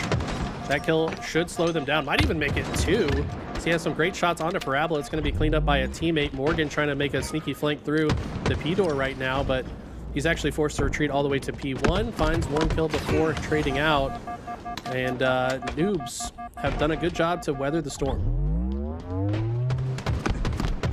On board now with Magico. Big shots, despite being weak, still finding the angle, still finding the elimination, and back to the respawn screen goes 1. Shots onto over to the car side. Drift catches him off the tightrope. You know, I want to respect players when they go for rebrands and whatnot, but am I supposed to call them that? Yeah, I don't know, man. What's so funny is you look at the top right of the screen. This is the only time I've ever seen where the game has to scroll the gamer tag. Like, how many of us didn't even know that was a feature? His tag is constantly scrolling so you can read the last ends, but like, yeah, I don't know about it, man. Somebody asked Morgan why he made that his tag. 1-0 lead here for the Noobs. Lure gets the assist medal and knows that he's able to push up. Multiple down for Boom or Doom coming off a spawn, and Lure making sure nobody is ratting in those corners. So it looks like they want another round of Slayer before they entirely commit, as while running the flag towards the bridge takes so much more damage, but a relay race in flags. He passes the baton, and that flag continues to move for the util side. Parabola goes after the trade on one side. Magico, not sure if he's able to get his, but I know Lido's going to replace that player over towards Util, and he knows this is a weakened player riding in the corner for it. Oh. No longer for this map, but Lure with the pickup, and return goes down, and a scrappy flag cap about to go in for the Noobs. That was as efficient as it can get for Leor there as well. Knew that the timer would reset on its own. Just advances forward to guarantee their second flag cap, and they're showing why they're so dangerous on this map, looking very comfortable, and they're immediately pushing to the other side every time they get a couple of kills. The missed jump from Rorsch might slow down their aggressive action here. He's going to actually reroute through the shroom stairs, and now they've got that fridge side spawn trap set up. Do they have someone top mid? Yes, they've got multiple players, but did they notice that Boomer Doom were able to sneak through? Yes, they did. And Lido gets that kill, but his location is known. Noobs might be able to punch in their third. They got to take care of Lido first. Flag move to the Util. Lido has to put down some max damage here. Takes down two, versus that double kill, but I don't know if he's done just yet. There's still one more player that replaces him and somehow picks it up. Lido almost getting the clutch there, but Noobs ready. Noobs keep it alive. Yeah, Lido did as much as he could, even throwing the flag down to the courtyard. Obviously delays this push, and they got another touch, so this flag's not returned yet. Now it's Morgan. So yes, Lido did die, but his play has actually opened the door for Boomer Doom to get this reset, and they might be able to run this flag home. Saw the window of opportunity, kicked it wide open, did Boomer Doom, and now a counter pull goes in, and they're on the board are Boom or Doom. And right now we're seeing a whole lot more Boom than the Doom part as Lido continues to shred through the defenses of the Noobs. Another flag being run by Ezzo, and will we see two on the board? The overextenders are already started. Love this positioning from Morgan, shooting the players trying to cross on the opposite side of the map. Parabola tries to fill the P2 position, and although he dies, open enough time and space for the flag runner to go in. They've tied this up, and they've got another one out. This could be triple back-to-back flag caps to take the lead if they can take care of Drift. Despite the chaos on the screen right now, Boom or Doom have simply thrived in it. They were born in the darkness, but apparently so was Drift. Drift stopping that flag short and making plays. Somehow Parabola staying alive a lot longer than expected, but still, Drift and the Noobs slow that down. That could have been bad. Yeah, that prevents the third cap from going home. Will stabilize the map, at least for now. It is also Morgan chasing down this weak player. Had some callouts. 3 dead momentarily for Noobs. But looks like Rorsch was able to spawn in the back of the base and knows these players are coming. Can he get a defensive kill here like he did earlier? The answer is no. Great beatdown out of Morgan, but they know some more pressure is coming in. They should be able to pull this flag now. We'll find the backside of 2 different players from Doom. Great shots, take down 1, but the flag's still on the move. Has his sights set on him, but Lido, high IQ play, takes himself out of that angle and right back into the fight. Damage goes down, but Lord will survive. Will he survive long enough to get the return? It's almost, no way. Oh. There's no way. Leor playing his cover perfectly to get that flag return when there was multiple members of Boomer Doom in the vicinity. Now the pressure continues to mount on both these teams. Just 4.5 minutes on the clock. New camo is up. Let's see which team's able to get it. Magical down to 1 shot. Still has Drift. Has a shield covering his back and the front. Oh, Magical with the 5 shot onto Morgan, excuse me. Nade's going down. Lido's down to 1 shot, but so is Magical. A little bit of SWAT battle, but Rorsch is there for the cleanup. Camouflage is snatched up as well. Everything is in the favor of the Noobs. Okay, they're able to get around the corner as well. That's typically the hardest part at the beginning of the flag run. Rorsch with this camo, trying to pseudo escort his flag carrier back, finds one. That player was able to kill the flag runner though, which means now with camo he's gonna have to reveal himself to advance the flag forward. But look at this, trusting that Leor will finish that kill. This looks like a very good opportunity for this flag to go home. More scrappy play that we're seeing so far this game, but looks like this time it's in the favor of Noobs who punch in their 3rd flag cap, giving them a 1 cap lead. 3 minutes and 23 seconds on the clock, and it feels like now it's Boomer Doom on the clock. A momentary 1v1. Ezzo already in the base of Noobs, and now the spawners come up and a new fight. So important here. Ezzo and Lore bait and switch. Rush replaces him. Ezzo tried to find the exit route, but ain't nowhere to go but back to the respawn screen. Good thought process from Ezzo there, just sitting in the corner, guaranteed his death. He tried to give himself a chance to survive, but some good fast movement and taking a good angle on the side of Boomer Doom will shut him down. And Magico just trying to get out of his base, trying to stop this player from getting through part 2. This might be a 4 dead situation. Only 2 players alive, 4 noobs, so they likely won't try to pull this flag. Maybe just hold the map while their teammates come off spawn. Boomer Doom trying to recover from the momentum shift and that flag cap going in that gave Noobs that 1 cap lead. That 3rd flag cap really flipped the map here. And Boomer Doom need to change something, and with them going 3 down once again, this is exactly where Magico and the crew want them now. Purposely spawning them over toward the Yuto side is Magico to start an off-flag run towards the P side. No way that Boomer Doom thought they would be pulling this one off. This is what I talked about. These guys are comfortable with this run more so than other teams. They know how to navigate this situation a little bit better. And with some great chasing shots from Rorsch, I think this flag should go home. Ezzo's off spawn, but his location is known. These players are top center, just keeping him from advancing. This flag will go home. If you're Boomer Doom, you gotta try to at least get this camouflage to give yourself a chance in these last 2 minutes. Usually I would like to put myself within like what 1 minute per flag cap, and Boomer Doom are not within that. 1 minute 30 seconds to cap 2, just to tie up the game, not even to win it. Meanwhile, Lore and Noobs winning every gunfight, getting every resource, including this camouflage. And how do you push up when you have Danny Phantom popping up at any given moment to put down that damage? Even Morgan has to hesitate on that flag run because he knows that Lore is haunting him.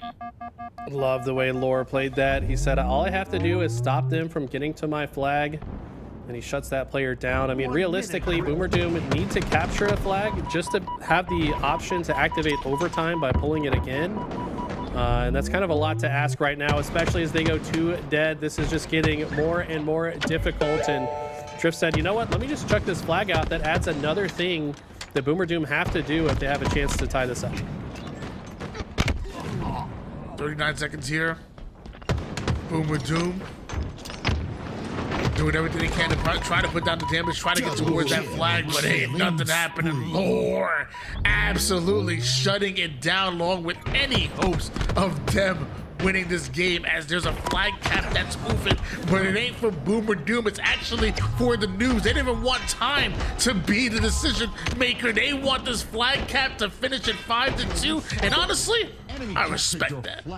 Yeah, save us all those 15 seconds. Thank the Noobs for extending our experience of this world for 15 more seconds. But I gotta say, the end of that game was dominant. There was, I don't know if Noobs even died for the last 2 minutes. They just really kicked it into high gear. You know, if you're on the other side, you're kind of forced to desperate a little bit. You know, you've only got so much time to pick up the flag and run it home, and Noobs took advantage of that. They made it very clear that they were the favorites in that matchup. Big win by Noobs, and I will say that 15 seconds was saved. Actually saved the audience from hearing me yap for 15 more seconds. So I think there's value in that, but we do go to the scoreboard, so I'm gonna yap some more, and that includes about the 29 kills, 13 assists for a 14.3 KDA. But my favorite assist, or my favorite stat, is the assist line. So I want to give a huge shout out to Rorsch. 24 kills, 18 assists. That's a 15.0 KDA according to our stat sheet. I mean, just looking at it across the board, the assists are impressive for the side of Noobs. They're clearly communicating and working together extremely well. They've got, I think, like double the assists of the other team. So I mean, that just is a testament to how much experience these guys have playing together. They're going to want to keep that team shot up going into Slayer Recharge. This is a game mode that favors the team that have good crosses and can see the same target from multiple areas. It's going to be the name of the game here on Recharge. Recharge Slayer.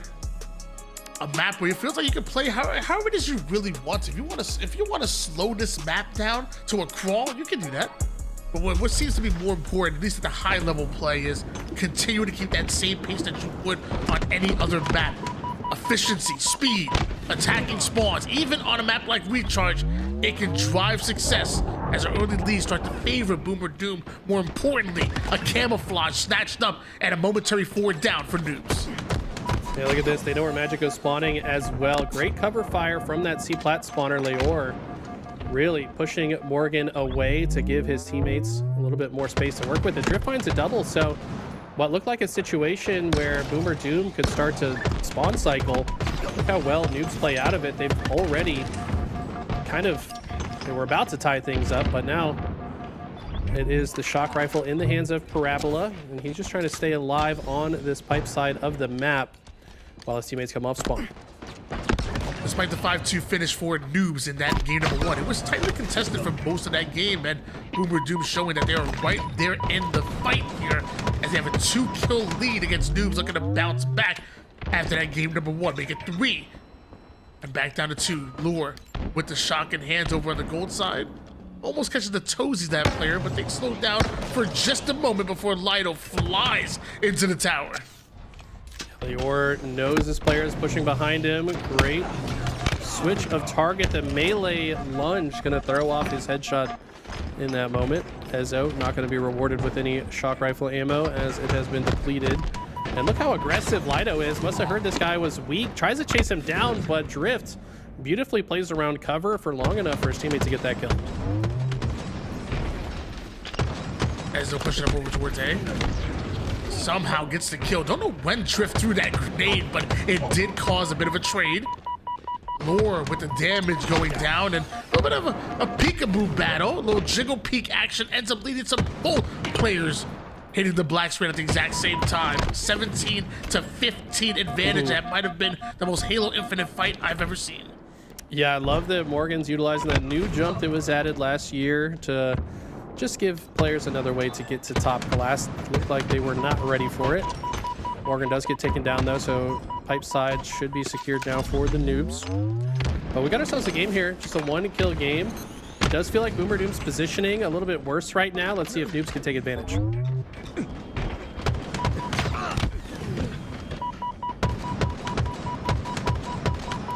All right, so now it is Leor able to grab the camo and get away with it in a pretty intense situation, and his route is predicted. Ezo with the predictionary grenades just completely cuts camo out of the equation, and that's a big deal. That could have been a win condition for Boomer Doom, or sorry, for Noobs to get back into this. And now Lido does eventually fall. What I like to see from Noobs here is how well they are playing the buddy system, as they're never really alone. They're able to basically just work together in every situation, whereas Boomer Doom are playing a little bit more isolated and getting themselves in trouble. 2-kill advantage here for Noobs still. Rabble kind of stuck over towards the triple stacks pit side. Looks like Ward and Noobs gonna make him pay. No man left behind, says the Noobs. As a 4-kill advantage, Lure trying to find out exactly where those spawns are coming from. Looks like a little bit of split spawns over toward the top glass side and still providing cover fire from across the map. Lure trying to man every bit of the map, but somehow Boomer Doom break out of their spawn, and now it's Whoosh in a non-advantageous position. Yeah, that was tough. I mean, Leor was able to give him the intel, but it doesn't matter if you know it. If 3 guys are running at you, you're probably not going to survive the engagement. And now, very fast and aggressive route here from Lido. Wants to relink with Morgan on the other side. These two have a lot of history together, but maybe flew a little bit too close to the sun, re-entering that vantage point with no shields. Magico gonna punish him for that. Double kill. Big double kill by Ezo. Not quite able to turn into a triple. Does some decent damage onto Drift, who momentarily was the final player alive. Over on Noob's side, somehow, while One Shot still gets an extra kill, and plays like that hold on to a 2-kill advantage. Yeah, when you're in the lead this deep into the match, you're totally happy with any and all trades. As you see, that seems to be the game plan right now for Noobs. They are just going for trade after trade after trade. They've maintained this 2-kill lead, and now they're just a little bit closer to the finish line. And Drift uses the sneaky box. Do we have a name for that box, by the way? I feel like I see like Royal 2 use it a lot. It's got to be like the rat box. It's so effective. My gosh, how good has Drift been playing so far? Not every kill is like it shows as much on the stats. Some feel like they're worth like 2 or 3, and it feels like the value that he's been adding when we see him on screen has been so damn impressive. Bush as well, obviously 16 kills himself, able to get himself a camouflage, and for most of this game, it felt like Boom or Doom had the advantage. They were right there in it, but somehow Noobs break the door wide open, and a killing spree, double kill for Rush as they're 2 kills away from going up 2-0. Why not end it with a triple? What an impressive end game there from Noobs. That was very similar to game 1, wasn't it? Like, it was very close until it wasn't. They just took control, started controlling the spawns, team shooting together, and made the end of that game look easy. They went from a 2-kill lead the entire time to suddenly winning by 10. I mean, that was insane. Big win coming from the Noobs there, up 2-0 right now, and now Boom or Doom are on sweep alert, staring down the barrel of Rush's 19-kill performance.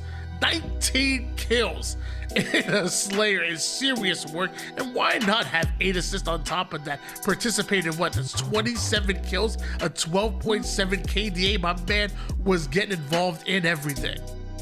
I mean, looking across the board, they had 36 total assists out of their 50 kills. That's very high percentage of assist to kills. So their team shot has been insane. I think that's been the major difference here for Boomer Doom, and something that Boomer Doom is going to have to shore up going into the rest of the series. I think that perhaps Boomer Doom maybe developed some bad habits from their previous opponents. You know, they probably soared through the bracket pretty easily, and in those matchups where your team has a lot more firepower, you can afford to play pretty isolated from one another. But as soon as you run into an evenly matched team in the fire department and the firepower department, you've got to play a little bit closer together and team shoot better. We're doing for like a team that definitely get better as they get on land. For some reason, them on land just feels like a little bit of a different team when compared to playing online, but you gotta get it done online if you want to make it to the land. And this is your Dreamhack Birmingham qualifier, so this is the time you gotta step up. Oddball lattice, plenty of time on the board, as Oddball is probably the longest game type that we've seen in Halo's history here. Maybe it's plenty of time for them to right the ship. You weren't around for the 30-minute CTF games in Halo 2, apparently, because, yeah, we used to have a 30-minute timer, and if it was tied after 15... Y'all went all the way down to the 30 minutes?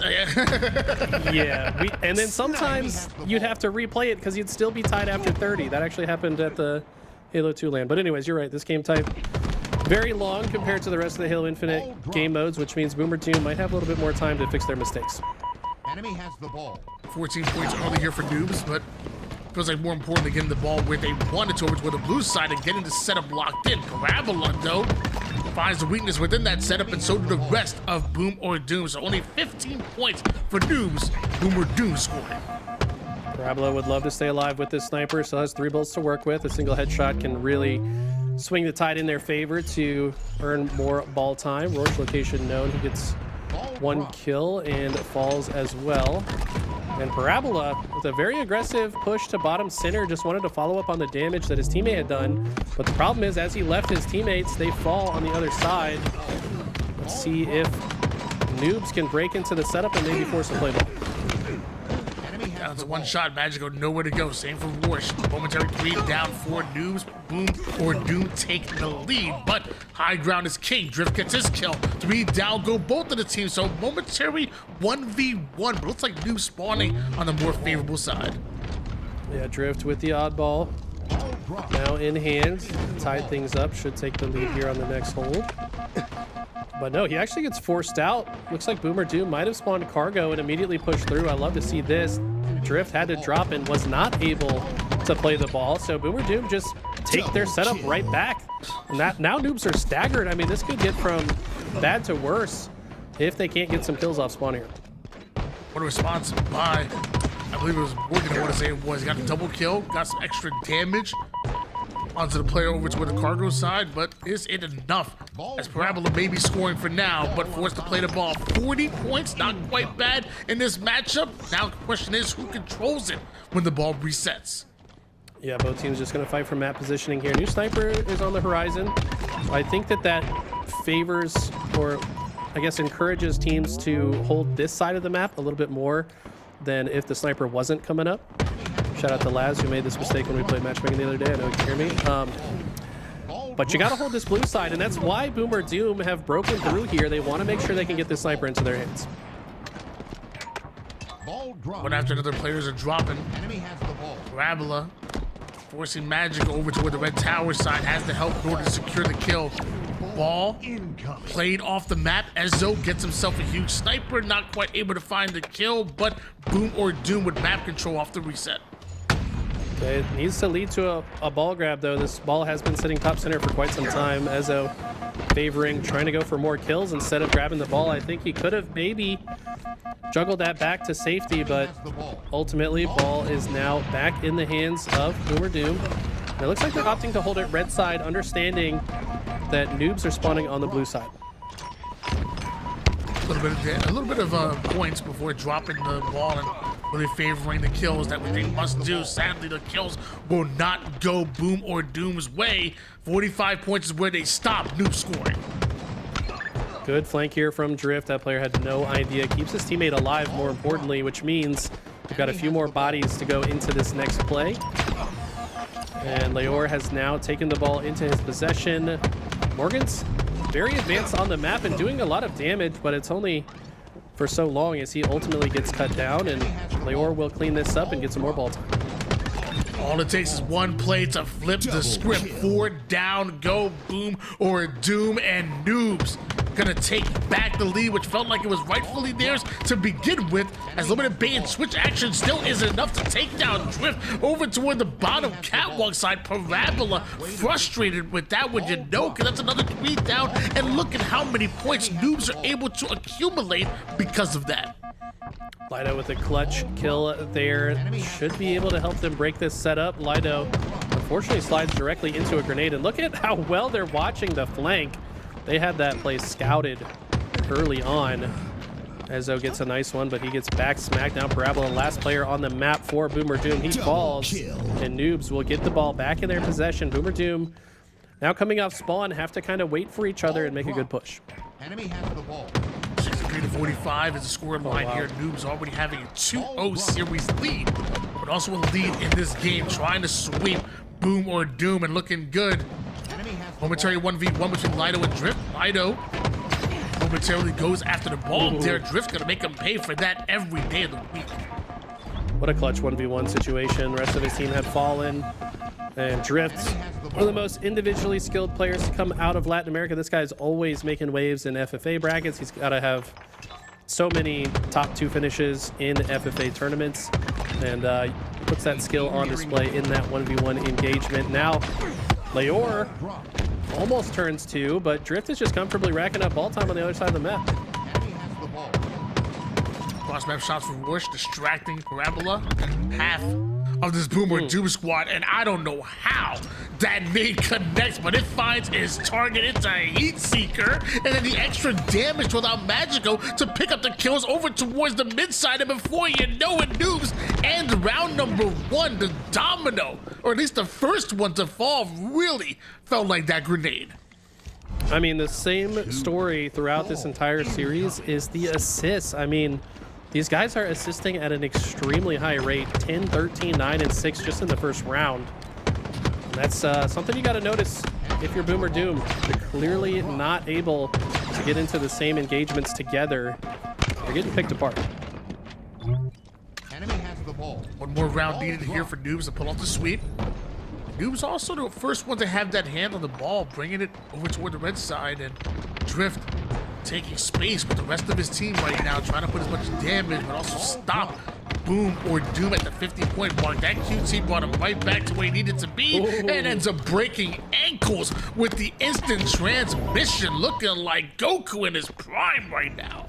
That was beautifully played. I feel like that's one thing I've noticed the most about year 5 of Halo Infinite is just how good these players are getting with the QT. I feel like when it first came out, people didn't know exactly how to use it. There was never anything like that in Halo. But now players are very good at it. Morgan, awkward situation, does find his target, but falls in the process. And the ball will reset. Only 12 points on the board here. It does end up in the hands of Noobs right now, but still early in this second round of Oddball. This, as far as score is talked about here. Wow, Noobs is the one that ended up going forward down. Boom or Doom clutching out with those kills. This is going to be a huge grab for them. Yeah, heads up play there from Morgan as well. Saw his teammates spawning on the red side. When so many players are dead on the map, gotta just pay attention to where your first teammates spawned and start rotating the ball towards them. And now it's Noobs that are in a situation where they have to cross the map and break a setup. Awkward engagement between Lido and Magico will trade out. And it looks like Noobs should have the better positioning for the next oddball hold here on the red side. Or somehow stays alive, then picks up on the damage that his teammates is able to put down, and that's just teamwork doing the work for this Noobs roster. Love the kill by Lido, but end up traded out. Noobs still scoring here, and Vorsh now with the QT. We talked about what the players have been able to do with it. Sadly, not able to go much further than that spawn point. Okay, another 1v1 fight. This time won by Magico with perfect shots. Rotates into his opponent's crosshair though. That's going to keep him no shields, and he should fall. Yes, Ezo cleans that up. Boomer Doom looking good to score for some time, but Noobs have broken in somehow. Where did Leor just come from? Somehow had an angle on that red player. Rorsch with a beautiful grenade headshot. They might have just broken the whole setup. Morgan puts a couple of damage, a little bit of damage down to Lord, and that was just enough for his teammate to come out with the slay, and ends up changing targets right towards a one-shot Magical. Big damage going down. It continues too, but Boomer Doom not having the numbers advantage that they want. In fact, they go 3 down Lido by himself and ends up right where Lord wants him. Well played by Boomer Doom, but even better by the Noobs. Yeah, Leor playing his life beautifully here. Shouldered that corner for just long enough to not be shot. Able to find a thread the needle there on that headshot as well, and it's Drift with the sniper looking to find the spawners and make life a little bit easier for his ball carrier. Drift goes up high with the sniper here. Morgan, the first one to put down that damage, although he doesn't get the kill. Ezo is there for the cleanup, all while inching closer and closer towards this ball. Noobs may have the advantage for now, but it looks like Boomer Doom finally finding the kills they're looking for. Love the aggression out of Ezo here. He was no shields, but understood that he would not be looked at if he took that high ground advantage to help his teammate. He's got the sniper as well. He's got 24 kills. Absolutely having himself a game, trying to keep this team in this series. They do trail 2-0 and are already down in 1 oddball round. So fully backs against the wall. Boomer Doom starting to step up. Just 8 points separating these two teams here in the oddball. Boomer Doom have to continue to keep it close, and it looks like that's exactly what they're trying to do. Although Noobs are scoring, slowly Boomer Doom starts to approach the red base, exactly where Magico and Noobs are, and with that, a 3-pronged attack, attacking from multiple sides might favor Boomer Doom as they finally get numbers advantage and they get the ball back to red. Yeah, it looked like Boomer Doom tried to play the ball out, or sorry, Noobs tried to play the ball out to the ice so they could make this push off spawn, and that's exactly what they go for, but they fall in the process. Rorsch, last player alive. The question is, why are we not getting more ball time? It looks like the ball carrier was taken out of the equation at some point. So Noobs have done a great job to slow down the momentum here.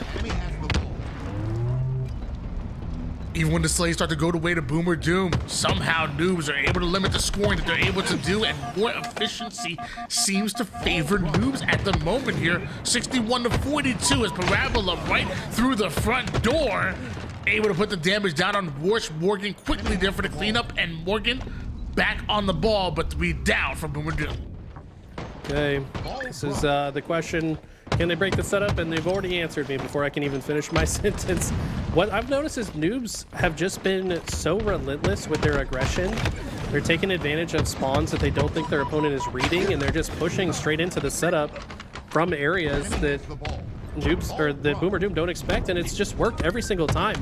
It feels like Boomer Doom have had what looked like a comfortable setup probably 3 or 4 times this round, and noobs just break it instantly. They are relentlessly aggressive.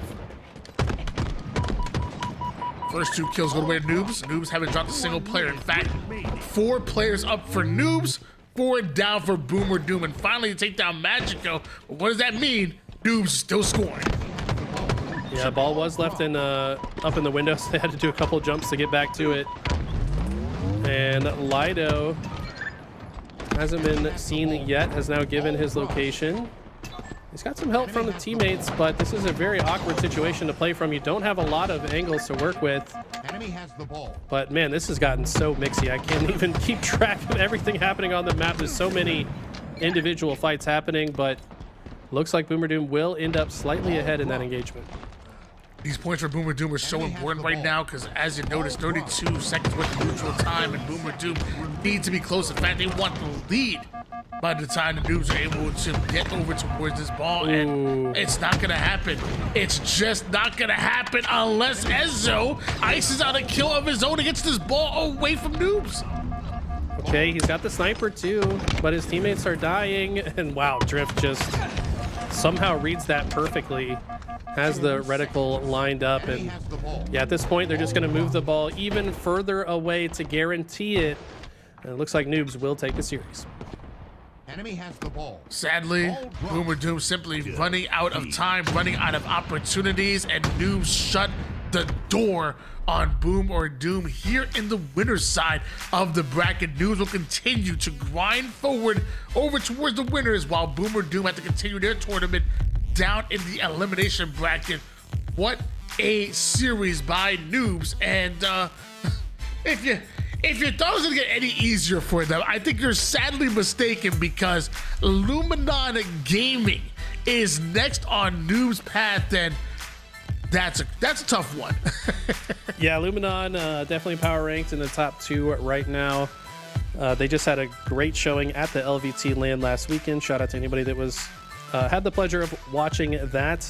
So yeah, their work cut out is going to be cut out for them in this next round.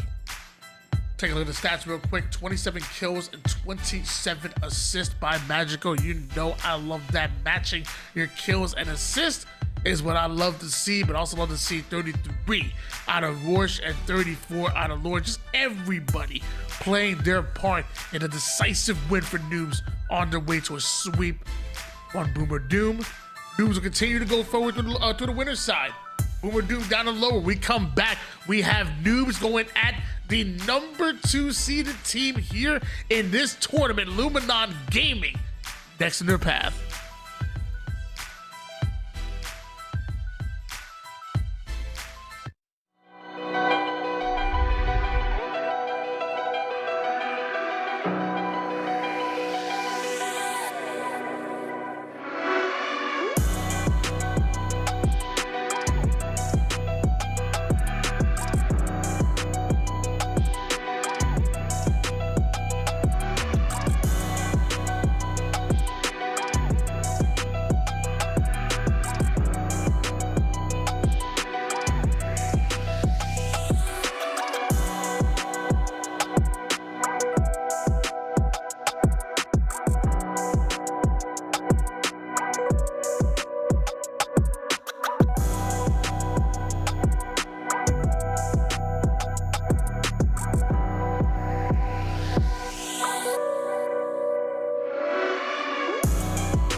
I don't know about y'all, but this is the moment that I've been waiting for. We got noobs going up against Luminon Gaming for their winners bracket lives right now. It feels like everything up until this point has felt like a bit of an appetizer. Now we're finally starting to get closer to that main course. This one is going to be a banger. Yeah, Luminon is one of 2 teams playing the highest level of Halo in the world right now.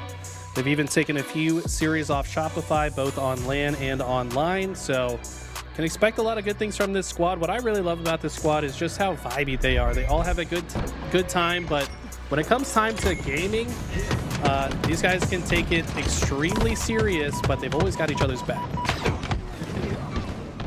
We're to find out how much of each other's backs they have, as the bait and switches and the teamwork are going to have to be on point when you're going up against noobs. And so far, looking good for Trippy as he makes his way over toward that hill, and Descendant guarding this camouflage spawn with the sniper. Ooh, maybe slid Chow out a little bit too hard there. Didn't expect 2 targets. But it looks like Talik and Precision able to clean that up and grab the camo. Snipe still sits on the ground though. But honestly, all the while this is going on, they're just racking up hill time. Totally happy with the way that one played out. Yeah, about 40% done with this hill so far, and Precision is able to get away with this camouflage, and Lord may not know, but you're gonna find out the hard way. You're being stalked, but Lord with the camo eyes finds him. Doesn't mean you can deal with him, and switching targets perfectly does Precision on the way to a 3 down for noobs.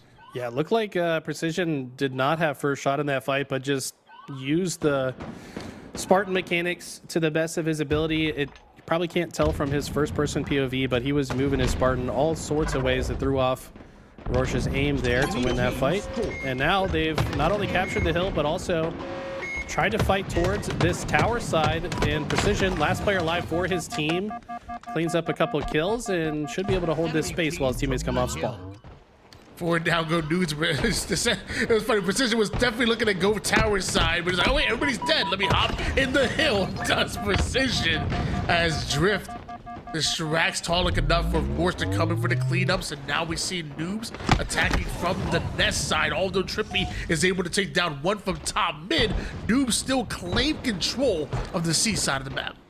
Yeah, I like this route from Talik. He wants to get some eyes top center to see if he can support those teammates, but when they die, decides to stop short and take a different route. Now his game plan is to kind of slow his push down, wait for his teammates to have some cover fire from other parts of the map, and then he'll spring into action. Oh, charging up that green gun. Easy kill for him. Nice little 2-piece on his way to tower. Why not make it another as he EMPs the shields of Drift, and his teammate cleans up. Lead down once again, and now eyes focused on the hill, but also camouflage, which is all Descendants. I mean, they're just playing so efficient right now. The first attempt at breaking this setup is successful. Descendant able to get this camo. Noobs do finally get 3 dead, but gonna have to worry about Descendant. I don't know if they're gonna predict this route. Someone will likely check back tower as Rorsch does now, but Descendant being very patient here as he needs to, and needs to wait for his teammates to get into the engagement, and just like that, springs into action at the perfect time to completely break the setup. And with a very late camouflage pop, you feel like there's so much value being gained on this camo. Coach gonna be tested on that 45-second timer that he puts down as Descendant continues to try to get value down the combo of camo and sniper. But back shots put him down. Sniper hits the ground. Trippy now goes right after Lord. That's a huge double kill. Squad wiped. I mean, the efficiency is insane. We kept talking about how in the last series, noobs, the reason they won that series so handily was because of how many assists they got. Look how few they have now. They're just kind of being picked apart by Luminon, unable to replicate that same level of proficiency just because of how good Luminon is playing this. 25% done with this hill so far. Luminon Gaming already up 2-0. Noobs were looking fairly dominant in their previous rounds, now being tested and stopped short. You ran into a brick wall, and it's lime green in Luminon. Switching over to Drift by himself here with his team 3 down. Yo, don't worry, you'll join him real soon. Yeah, I don't even know what you're supposed to do against that. Talik just lands the body shot, and that looked like running into a brick wall like you just said. It will be Talik soaking up hill time with the sniper so he can defend himself. Teammates are playing pretty far across the map though, and when Drift gets the first kill, might actually punish Luminon for being maybe a little bit too confident to cap that with one solo player. Luminon Gaming daring Noobs to push up over toward the hill, but they got literally exactly just that. 3 minutes on the clock. You have to imagine Luminon should be closing down. Precision slides into the action, and Drift continues to defend this camouflage spawn. Extra damage onto Precision, who hopped out. Maybe not this time to draw them in, but this time for the damage. Eventually, they take down Precision. What Noobs? At least they earned camo. Precision knew exactly how much time he needed to stand in the hill and timed getting into the hill perfectly after waiting for his shield, like you said. I mean, just so well executed. A 3-0 lead early on. This is so impressive from Luminon. Noobs do get a couple slays here, though, and have a nice rotation. I would say this hill a little bit harder than some others to capture just because it's hard to be in the fight from the bottom of this hill. But so far, so good for Noobs. Never mind, they're about to go 4 dead. And Luminon have just retaken the map. Just one more cap lead here for Luminon, and they're not even ending up the chance. No shot that they're playing the time right now. They are playing for the score and playing for the 4-0. Meanwhile, Noobs find himself on the opposite side of the map and having to just run a marathon just to get even near the hill, when every single angle is blocked by somebody who's just hiding in a corner, daring you to strike. Trippy takes down one, to damage enough onto the second. Precision with the cleanup, but then gets fined, and before you know it, Noose can see the hill, but they can't stop it. Wow. I mean, if I'm being honest, I didn't even really feel like Luminon were playing that great individually. We're seeing like a few more shots missed from them than usual, but it was still enough to completely overpower Noobs to the point that they had no chance in this game. I mean, talk about efficiency. Luminon showing why we say they're the #2 team in the world right now. 4-0 is going to be that game #1. And if Eli is right and they still have a lot to be left on the table, well, what does that mean for the rest of this tournament, let alone the rest of the series? 13 kills coming out of Trippy over on the top as far as slays wise, but Talik, decent amount of kills, top assist, 7.3 KDA, not bad. And remember that snipe, that will ring through your head with that beautiful snipe that we saw over towards the big door side. And a 4-0 that is quite impressive. I really love this play from Descendant too. This is when he grabbed the camo as the rest of his team died, and instead of, over committing to the situation, he just bided his time, took a good route that made him hard to detect, and then immediately jumped up as soon as his teammates were crossing top mid. Completely turned this hill around, which could have easily gone to Noobs, to be honest, if they had just located Descendant and took him out of the equation. I think that absolutely would have been a hill to go to them, but some great heads-up awareness from the young gun, who is really coming into his own as a top player. Descendant, I think, in my opinion, probably like the most improved player from year 1 to now. He's just a totally different guy. Well, ladies and gentlemen, we head over to the streets of New Mombasa for our game #1. 50 kills is what we're looking for. We're going to toss 12 minutes on the clock, and we're not quite the loosest settings, but you still have a bit of sandbox to fight over. I love me a carbine. You got a repulse, but I think most important is that active camouflage coming on, a delay timer that both of these squads are looking to try to get their hands on. And looks like Noobs, maybe the first one to do it. 3 down. Go Luminon Gaming. I'm not gonna lie, Tony, I kind of forgot this map existed. This is the only game type we see on streets anymore. And I feel like it just has not been in our rotations as of late, not even at the LAN last weekend, but we're seeing more streets. As one of the best maps visually, in my opinion. Beautiful map design. And it's a great early start for Noobs. They had the lead momentarily and still have it by 1. That's a great point. I think although we see oddball in matchmaking, I don't think we actually have it in the competitive play. So streets, one of my favorite maps aesthetically, but not seen too much unless it's a Slayer. The Slayer is what we see right now. Noobs with a 1 kill advantage. Warsh with that double kill trade keeps it literally at that. Trippy trying to do some early damage, but also trying to find the exit route. It's blocked off courtesy of Magico staring down the barrel. 2 more players from Luminon Gaming. Yeah, Trippy gets a little bit disconnected from the team there, probably regretting that, and should correct that mistake into his next engagement. Good shot so far from Rorsch. He's got 3 kills. Magico has 5 of his own. We're tied up at 12 as both teams continue to trade these out. Luminon has this green side of the map and a couple players on the purple side. Let's see if they can kind of link back up and shoot the same targets here. Should be doing a great job of just putting down damage, catching new angles, buying enough time for his teammates to get activated on the map. And once they do, Precision makes his presence known, drift taking damage. Don't think he's gonna pick up that AR, which were the back PD side, although I think he should. Meanwhile, Descendant says, I don't care what you have, I'm here. And my gosh. I know for a fact if we were in the comms, we would be hearing Descendant go, Dad! Dad!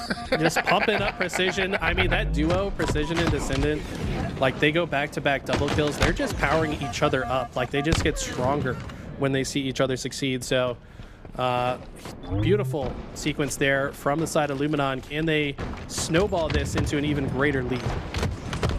I think I remember somebody in the Twitch chat a while back nicknaming them the Decision, the Precision and Descendant duo. I love that. That's so damn good. A 24-20 lead by Luminon. And a one-shot lure, which were the purple side. Camouflage sits in the middle of the map, drawing the attention of both of these squads. Trippy finds an angle over toward the purple stairs.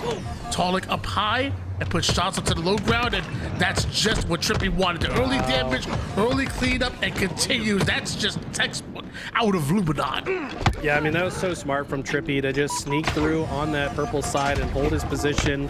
Waited for the comms about that player at ATM, turns it into 2, and will maintain the lead for his squad. Also wins a beautiful 1v1 on Leor before trading out. This is a close game, all things considered, but Descendant says, no, I will not trade this kill. Almost turns it into 2, can't get the repulse out. But regardless, it is Luminon holding on to their lead, and it's looking like it might get worse. Spawning in the police department is not where you want to be on the side of Noobs. It is such a difficult position to play out of on this map. And now, this is looking like Luminon might run away with it. 33-27 lead in favor of Luminon Gaming. Talik. Nice little angle from the cafe to the back A side of the map. Descended with that red gun, and no wonder he's playing ultra aggressive with the Stalker rifle. 3-shot, perfect shot, even providing some cover for his teammates. So always thinking one step ahead is Descendant and Luminon Gaming, and that's the Stalker rifle doing work. Beautiful read on Rorsch's movement as well. This guy is an absolute menace with the Stalker right now. Can someone take him down? Finally, Magico does, courtesy of a double kill, but the damage has been done throughout that spree. They've extended their lead to 9, and they just feel like they can do whatever they want on the map. They're so in sync. That's what we're used to seeing from this squad. Feels like constantly at the right place, the right time, and when the 1v1s continue to go their way, and so do the team fights, it's no wonder they're up 44-37. Noobs have been trying to keep it mixy, been trying to throw some different timings at Luminon Gaming, but it's just Luminon holding forward and doing what they do. Another camouflage comes up, and Noobs might need that and a whole lot more to come back in this game. Rorsch thought he had good positioning on the camo, but he gets spotted and maybe exposed a little bit too far out with low shields. Now Luminon should be able to comfortably grab this camo. And look at this, they're just so quick at identifying the enemies, following up on damage. We see Talik with the repulse sticky as he falls to the grave, and this 50th kill comes in courtesy of a trade with Precision. We got ourselves a 2-0 lead. Just one more win away from pulling off the sweep. We talked about how dominant Noobs have looked in the early rounds. Well, Luminon Gaming may be giving them a taste of their own medicine so far early in the series. Live Fire, King of the Hill, and Street Slayer firmly belong to Luminon Gaming, but they have one more, an oddball on our game number 3. Meanwhile, stats showing fairly even. 15, 14, 12. You know, and this is what you want to see. A 7.7 KDA out of Talik so far. This series has been belonging to him and Luminon Gaming. Yeah, I'm really impressed with Descendant changing his playstyle. I mean, this is a guy that on previous rosters was the main Slayer.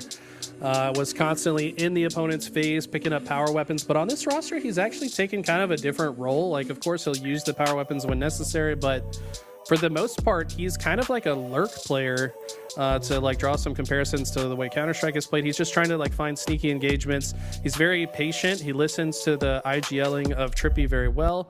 And I think that his playstyle adjustment has been really instrumental to their success.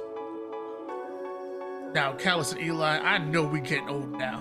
I mean, I think I said 35 this year or something like that. I stopped counting a while. 35 this year.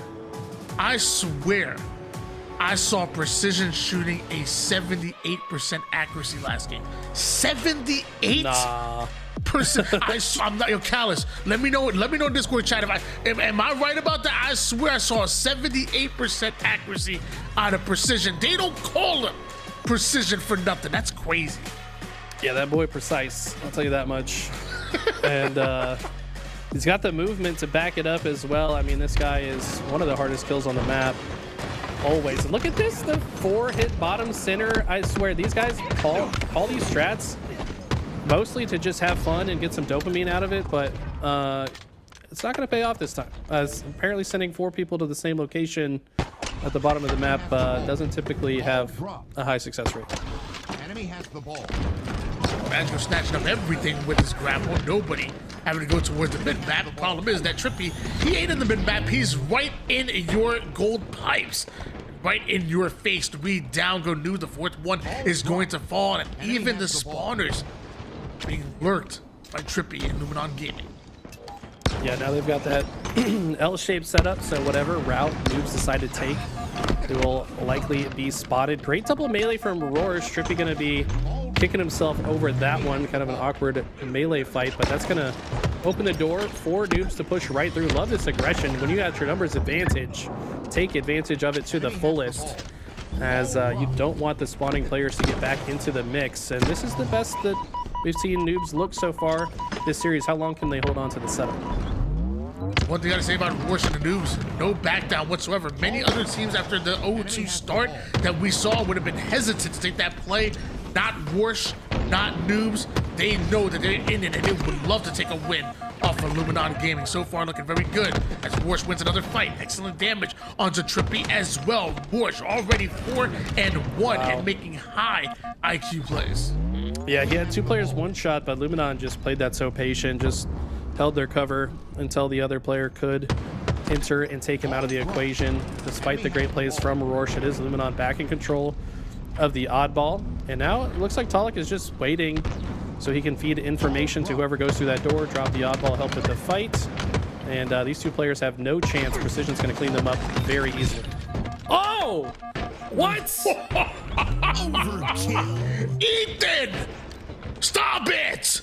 Oh my God. What an overkill! Ball drop. That was like both players one shot, these LT zooming cross map while no shields to kill the first one, and instantly flicks on the last kill for the overkill. I mean, that was beautiful. 9-3 start for Precision. Talik, who's been the leading slayer so far this series, actually most ball time right now. Not able to find the exact kill there. And as we talk about Luminon Gaming and Precision's overkill, 4 down. Go Luminon. Okay, Leor now with the cross.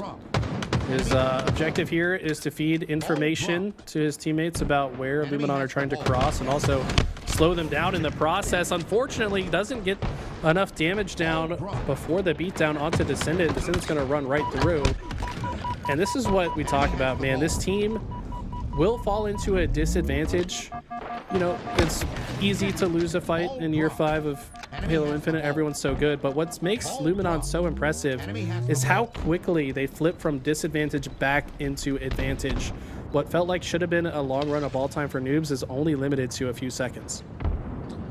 You know, I hate to question you on your analysis because you're one of the best to do it, one of the most brilliant minds that we've seen in Halo, but to say it's easy to lose a fight, I don't know what you're talking about. I've never lost a fight. Oh, wow. I mean, not everyone's like you, though. 5 years of competitive. Yeah, you know, competitive-wise, I'm not allowed to compete because I would embarrass the players. I drift, embarrassing players over toward the back, go big, double kill out of him, despite Luminon having 81 points. They don't have the bodies, but they do have Descendant rotating the ball away from Noob. So is that almost as good as kills?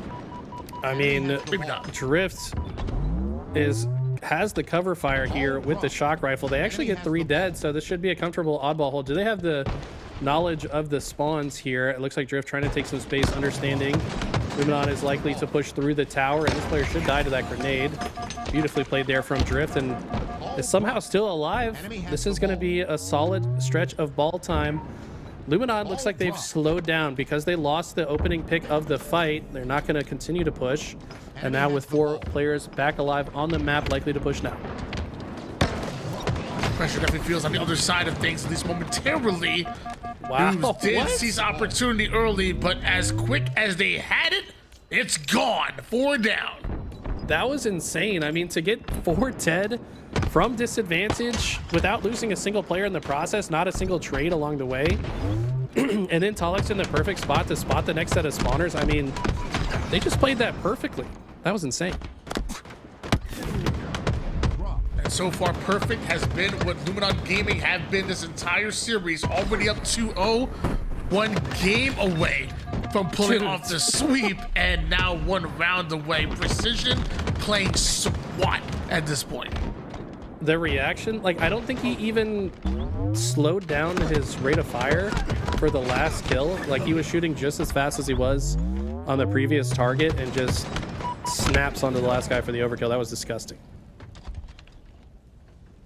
This time it's 4 down for Luminon Gaming. Drift getting the camo, wanting to combine that with the shock rifle, exactly what he does. But you gotta watch out for the 2-man push from Luminon Gaming. Drift on his P's and Q's takes down the first. That's a big time read coming out of Drift.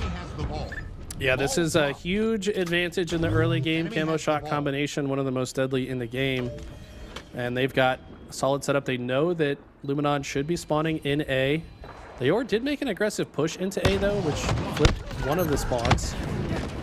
And Talik able to trade out with the shock rifle player. That means the rest of Luminon are going to be more comfortable to move forward.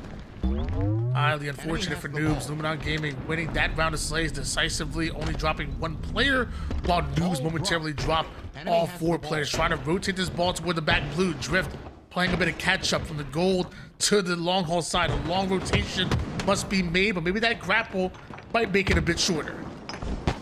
Drift's kind of in an awkward position. Somehow threads the needle to get under 1 target and gets a kill out of that. I don't know if he even recognized how perfectly he managed to play that. And Leor gets the backstack and the ball grab to prevent the play ball. Noobs are making some plays. Oh my gosh, ice in his veins, Lure. Not only with the back smack, not only with the ball grab, but the audacity to even try to pull it off against Luminon Gaming. But no. I will say, when Luminon start to find these slays, you usually want to play the ball yourself, and it's actually somehow, some way might work in favor of Luminon. Yeah, now you're like, maybe I should have just let the ball fall in the water, because now you just gave them like a full setup. I mean, it was a cool play, but I'm just really impressed with Luminon's ability to come off spawn and get a squad wipe. They've done that like 7 times this series already. It's probably the hardest thing to do in this game, is to play out a disadvantage and get a full 4 dead so quickly, but their level of proficiency at that shows that they have a game plan for like every situation. Hazardous in the chat says, you gotta jump off with that, man. Oh no, and not if, the callback. if y'all don't remember that, actually, I think Callus did a really good video with Paradise Halo about that. That ball play that somebody would. I'm not gonna say their name because I'm pretty sure he might attack me if I do. So You might be watching. Never mind. I don't want to get hurt. Sorry, Wes. If you know, you know. And shout out to Wes, man. I had such a blast casting with him this past weekend. But yeah, this is the best we've seen out of Noobs so far. They've actually had multiple holds here. They've found a couple slays in this engagement as well. This doesn't trade out, though. The fact that that kill doesn't trade is horrible for Noobs. That means they give up that entire half of the map. They're forced to play the ball out to the center. And Luminon will be the benefactor of that play. Luminon continue to score here at Descendant. Halfway to victory. Wants to find a new angle with the shock rifle as Trippy pushes this deeper into goal. Descendant controls the perimeter side and runs into two members of Noobs, sadly overwhelmed by the damage as Noobs push out that gold side. Luminon Gaming starting to slowly lose numbers, precision. He's getting overwhelmed himself and they can't quite find the kill, the rotation, nor the play ball. Noobs scoring. Okay, I like this. Rotate back from Leor. Wants to get a cross angle to help out both Drift and Rorsch on their plays. This position right here on the needles, so powerful during this A-side setup, and you're starting to see why. I mean, he's just preventing these guys from comfortably crossing wherever they want to go. Somehow, though, all the while, 3 members of Noobs fall. I mean, I don't understand. This has happened so many times where I'm talking about how Noobs are doing the right things in their setup, and Luminon still find a way to break it. Oh, it's simple, Eli. In the wise words of Mike Tyson, everybody has a game plan until you get punched in the mouth. And I promise you, Luminon Gaming are throwing haymakers no matter where. Noobs are positioned some way, somehow. Luminon Gaming are ready for the fight. Big game Trip with a big game double kill. Descendant with shots in the back of Lord. Although they've gone 3 down, Noobs are nowhere near that oddball. I love the way Descendant just played that, cutting straight through the center of the map when he knows there's not that many members of Noobs left alive. Wants to just get one more kill before his teammates respawn so that they can play more comfortably. He does exactly that. Even if he had died there, just getting 1 kill when your teammates come off spawn can make a huge difference. Talik and a little bit of a rat spot right there. Oh, they're able to sniff him out, but it looks like although he got exterminated, this ball player is not. Descendant forced to play ball a little early. Thought that pressure was coming in. Force was actually a little bit far behind. And it looks like somebody said, you know what? Let's bring this ball back. I think we can almost score 96 points right now. And a bit of an airborne fight over toward the gold side. You know what that looks like to me? Descendant was like, bro, I'm negative. Can we just play like a little bit longer so I can get positive and then pick the ball up afterwards? Imagine. I mean, didn't it feel like he could have just ended the game right there? I don't know. I felt like that was that was a little bit early. I didn't call out the player going through gold pipes and maybe he just thought he was closer than he had to be. And that on top of a little bit in the back of his head saying, drop the ball, play for slays. You know, we always have the angel and the devil. The devil's on one side saying, play for the kills. He might be Descendant now, but we all know there's still some Carmea left in there. Carmea will definitely be going for some more kills there. 96 points here for Luminon Gaming. Noobs need to hold on to the setup for dear life. One false move will cost them not only this round, not only this game, but this series here on the winner's side. Or sniffs out Descendant. Nice little double push coming out of Noobs, and although they're 3 down, Magical still can rotate this ball away from the spawning players of Luminon Gaming. Great heads-up rotation from Magico. Recognized the instant his teammates had spawned in gold pipes, and had he rotated just a little bit slower, Luminon would have been able to kill him pretty handily. They do get the opening couple slays, make it 3, and that's a series. And at this point, if Descendant didn't pick up the ball, we definitely would have been accusing some foul play. Yeah. But it looks like they covered whatever spread he was looking for. Descendant gets himself the ball. Luminon Gaming get themselves a win against Noobs. And as dominant as we talked about Noobs being in the early side of the bracket, we always knew if you run into a Luminon Gaming and your name doesn't start with an S or an I, you're probably in a huge disadvantage. Luminon Gaming advance forward. Why don't we take a look at the stats? And there's one thing I already knew. Precision was doing precision-like things. Yeah, take a look at the damage and 7,000 most in the lobby. Trippy not too far behind though, less than 50 actually. And then let's look at the precision, 69%, very nice on the accuracy side. Not the 78 we saw the game before, but got the job done. Big game by Precision, big game by Luminon Gaming, big series. Noobs, you're not out of it just yet. You don't have to go home, but you have to get the heck out of the winner's side as you're going down to the lower bracket to continue your side. Luminon Gaming advance forward. Look to play whoever wins between Usu Benny and King's Order. Very familiar with what Usu Benny have been able to do from the first Open Series, when they actually sported 2 Latin American players mixing in with the North Americans, regions and Halo at least, and eventually landing on Acid as their 4th, and going into this matchup, I believe they still have Acid as their 4th. Gonna be really excited to watch them. Shopify Rebellion going up against YBR. You already know I love me some Shopify Rebellion. So we come back from this break, get your butts right back here. It's your Dreamhack Birmingham qualifier, and we got your reigning world champions coming up on screen.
Ladies and gentlemen, we are back with your Dreamhack Birmingham qualifier, and man, do we have a lights out matchup for you guys. We got Shopify Rebellion going up against the Ecos, the Stellars, the Serum, the Bounce, who are going as YBR. And sadly, Eli did have to go, but don't worry, I found an amazing replacement for him. You got the mac and cheese combo. He's the Mac Mikowski. I guess I'm the cheese. I don't know what's wrong with that. Shopify Rebellion YBR. Well, I did have mac and cheese for lunch, Tony. What's going on, everybody? Feels great to be back on the broadcast. It feels great to be witnessing this matchup between the world's undisputed best and one of the most recent best, world champs from the year prior, plus Sirion, which I think that's going to be the focal point. Just look at all the veterans. Look at all the firepower. And then you got Sirion, who's definitely up to the task, but doesn't have quite as many notches in the belt. Stellar does, especially when he's got the snipe in his hand, but keep your eyes on Sirion. That's the up-and-coming player you're going to want to watch. As right now, Stellar with that sniper, only one bullet to his name over toward the green side. Sirion catching a nice little angle from the pillar side, able to put down some extra damage onto World 2, and a little jiggle peek action, putting a lot more damage than expected, but Shopify Rebellion do put them 3 down and cycle right back in the hill. A few more slays on the side of Shopify Rebellion, and they have been able to turn that into more time. Moments ago, that was a pretty close game, but it does look like Shopify are moments away from securing hill number 1. Sirion in a 1v1 with Last Shot through the middle of the map. Plays aggressively, but against a player like Last Shot, who has such tremendous game sense, anticipates that, and they'll be able to score this first one, and Bound is just going to have to rotate to next. Enemy team scored.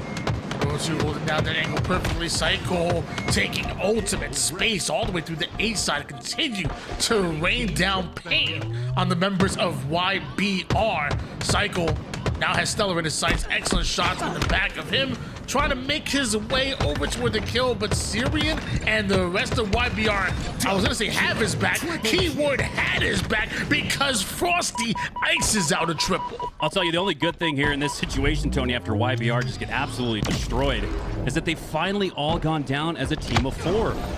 Just before this, a lot of staggered deaths, a lot of 3 down at a time, not necessarily all 4. So the only positive here for YBR is they get to spawn together. On the flip side, though, it looks like Shopify, with that triple from Frosty, have all but secured the 2-0 score. Stellar and Frosty, 2 MVPs, and a duke it out over toward the mud side. Bound playing a bit unfair, getting involved in that 1v1. Gonna be a cleanup for him. Bait and switch looking good for YBR, as Shopify Rebellion may be 99% done with this hill, but it's this last 1% which is gonna be oh so tough. Maybe this scammo is the power-up that YBR need as the catalyst to get back in this game. Sirion needs to stay alive. Thought he was going for the remote detonation there. He'll take the headshot anyways onto Cycle, gets the assist as well, and now we're starting to see some of that DPS turn into slays. Royal 2 goes down, Last Shot. Perfect shots from Sirion, the 5. Perfect, I thought I saw it, didn't see it on the screen. Looking for 3 there with Cycle down lane, and YBR were all but assured a 2-0 deficit. They can notch this up at 1. Young Star has a spotlight on him, now teaming with his YBR roster, best roster he's been on in his very young career, but answers the call and may have just hit the clutch that gets them their first hill, especially with Eco stretching out with the sniper. Cycle looks to get involved, but everybody getting tagged up left and right. Eco making the plays that matter. No way Shopify Rebellion break. They go 3 down, courtesy of Eco and Sirion playing like that. I was not expecting an answer back like this, Tony. YBR have done what Shopify have done to score first. That was staggered slays. And now after YBR stagger out Shopify Rebellion, they got him staggered on the mat. 1-1 tie, and the momentum is swung in favor of YBR. Enemy team took the hill. Tied up 1 apiece here. Eco half a clip with this sniper, still over toward the tower side, finds the shoulder of Last Shot, just barely missing out on that head. Eco right through the mid map, trying to go after his former teammate, but World 2 covering his back perfectly. World 2 continues to make his way over towards the net side, and World 2 does not miss. Now, that was all Royal 2 there. I'm not sure if he spawned back mud or if he repositioned himself from maybe dummies to the C platform, but that flank was unexpected. We're able to take down an Eco that was on fire with the snipe, and it rolled into a couple more, but Shopify actually have less numbers. Eco's back in the hill, so YBR just took Shopify's best punch, and they're the ones on top. Eco with some great damage.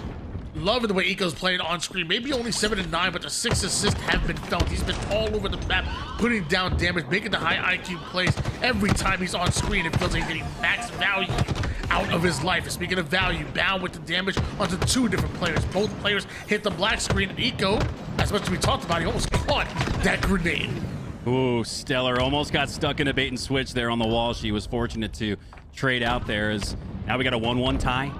Just about virtually tied on hill number 3, but YBR, after the impressive showing, have regained control of the hill, and now it's down to one final push for Shopify. YBR might just regain the lead right here. Sitting with the camouflage paints going down, backsmack should be easy for him as World 2 ends up walking right into him. Momentarily stepping out of the hill just to make sure they guarantee those kills, and now it looks like they don't want Shopify playing get a head start toward the next one. They're gonna try to pull them out, but you wanted Shopify Rebellion, you may have just gotten them. Ooh, that is a 99.9, and that's all you need is the 0.1 to secure it, as Stellar gets the pinky toe in the hill, and YBR, after what looked like a 2-0 lead for Shopify, are now up 2-1 on the defending world champs.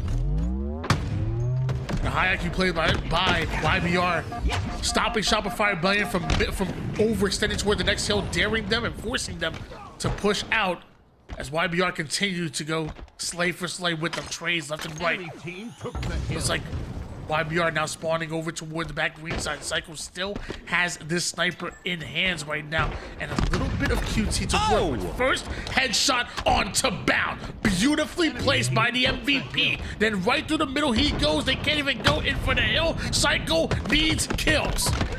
All gas, no brakes, but YBR are able to stop Cycle in the moment. 14 slays. It's actually Bound on the other side. That's very intriguing. Bound, not usually the main slayer for his team. He's more of an entry fragger. He's going to cause a lot of distraction, take a lot of damage, open up lanes for his team, but he's been the all-star performer as far as the kill count is concerned. For now, though, Shopify have regained some semblance of control on the map. 3 go down, make it all 4 for YBR, and now we're starting to witness a little bit of the staggered deaths that put Shopify in a position where they look to be in a strong advantage state. Looking to tie things up now at 2 with 2 left on the clock. Normally Bound the bait to the YBR switch, but right now he's playing a bait and bait strategy. He's doing enough damage to get the kills, and nobody needs to switch out for him. As Shopify Rebellion were so close to taking that hill, Bound has something to say about that. Being down for YBR. That was very impressive there from Bound. He was the last Spartan standing for YBR, and wasn't so much the slay that he got, but it was the squad spawns that he got for his team on the backside of Mud. Now they've got first access, first opportunity to take the tower, but Shopify Rebellion strike him down at the knees, and now we witness another 3 down, another score for Shopify. We're tied 2-2. Shopify Rebellion still have this camouflage in hand. Syrian not quite able to put the camo eyes to work. Cycle catches him off guard. Will he do the same to Eco, who drops down, and man, a bit of Halo timing that we see there leads to perfect shots. Says Cycle, and Jeff Sniper continues to drive forward right into a grenade perfectly placed by YBR. Well, and that's one of those predictionary grenades where the team starts to communicate. They've got camo around the camo, so you start to nade and try to stuff those entry and exit points. But before that, Tony, Cycle got 2 kills where I thought the comm should have already been clear enough to let YBR know where he was, despite a little bit of a fumble on the comms. As far as the camo is concerned, it's YBR. So that's 2 times I've caught myself, Tony, where I feel like Shopify have had a better play, but YBR have been the ones to take advantage with the score. So very interesting to note. I guess that's why these players are doing what they do, and me and you, we're stuck here watching right now. But I'm enjoying every last minute of it, so ain't nothing wrong with that. As YBR, about 99% done with taking this hill, but as we've seen time and time again, it's not about how you start the hills, it's about how you finish, especially when you have last shot with the sniper in hand. 7 bullets is way too much for you to give this young man. Such a crucial point in the match. There's still plenty of time left in regulation, enough so where it's not going to come down to time, but you'd love to take that 3-2 edge for what we would assume would be the final hill with hill number 6. It looks like Shopify will secure it. 3-2, 138 left on the clock. At last shot, who just a week ago hit a triple kill in a 2v2 on LAN at the LVT San Antonio tournament, has it back in his hands with plenty of opportunity and ammo.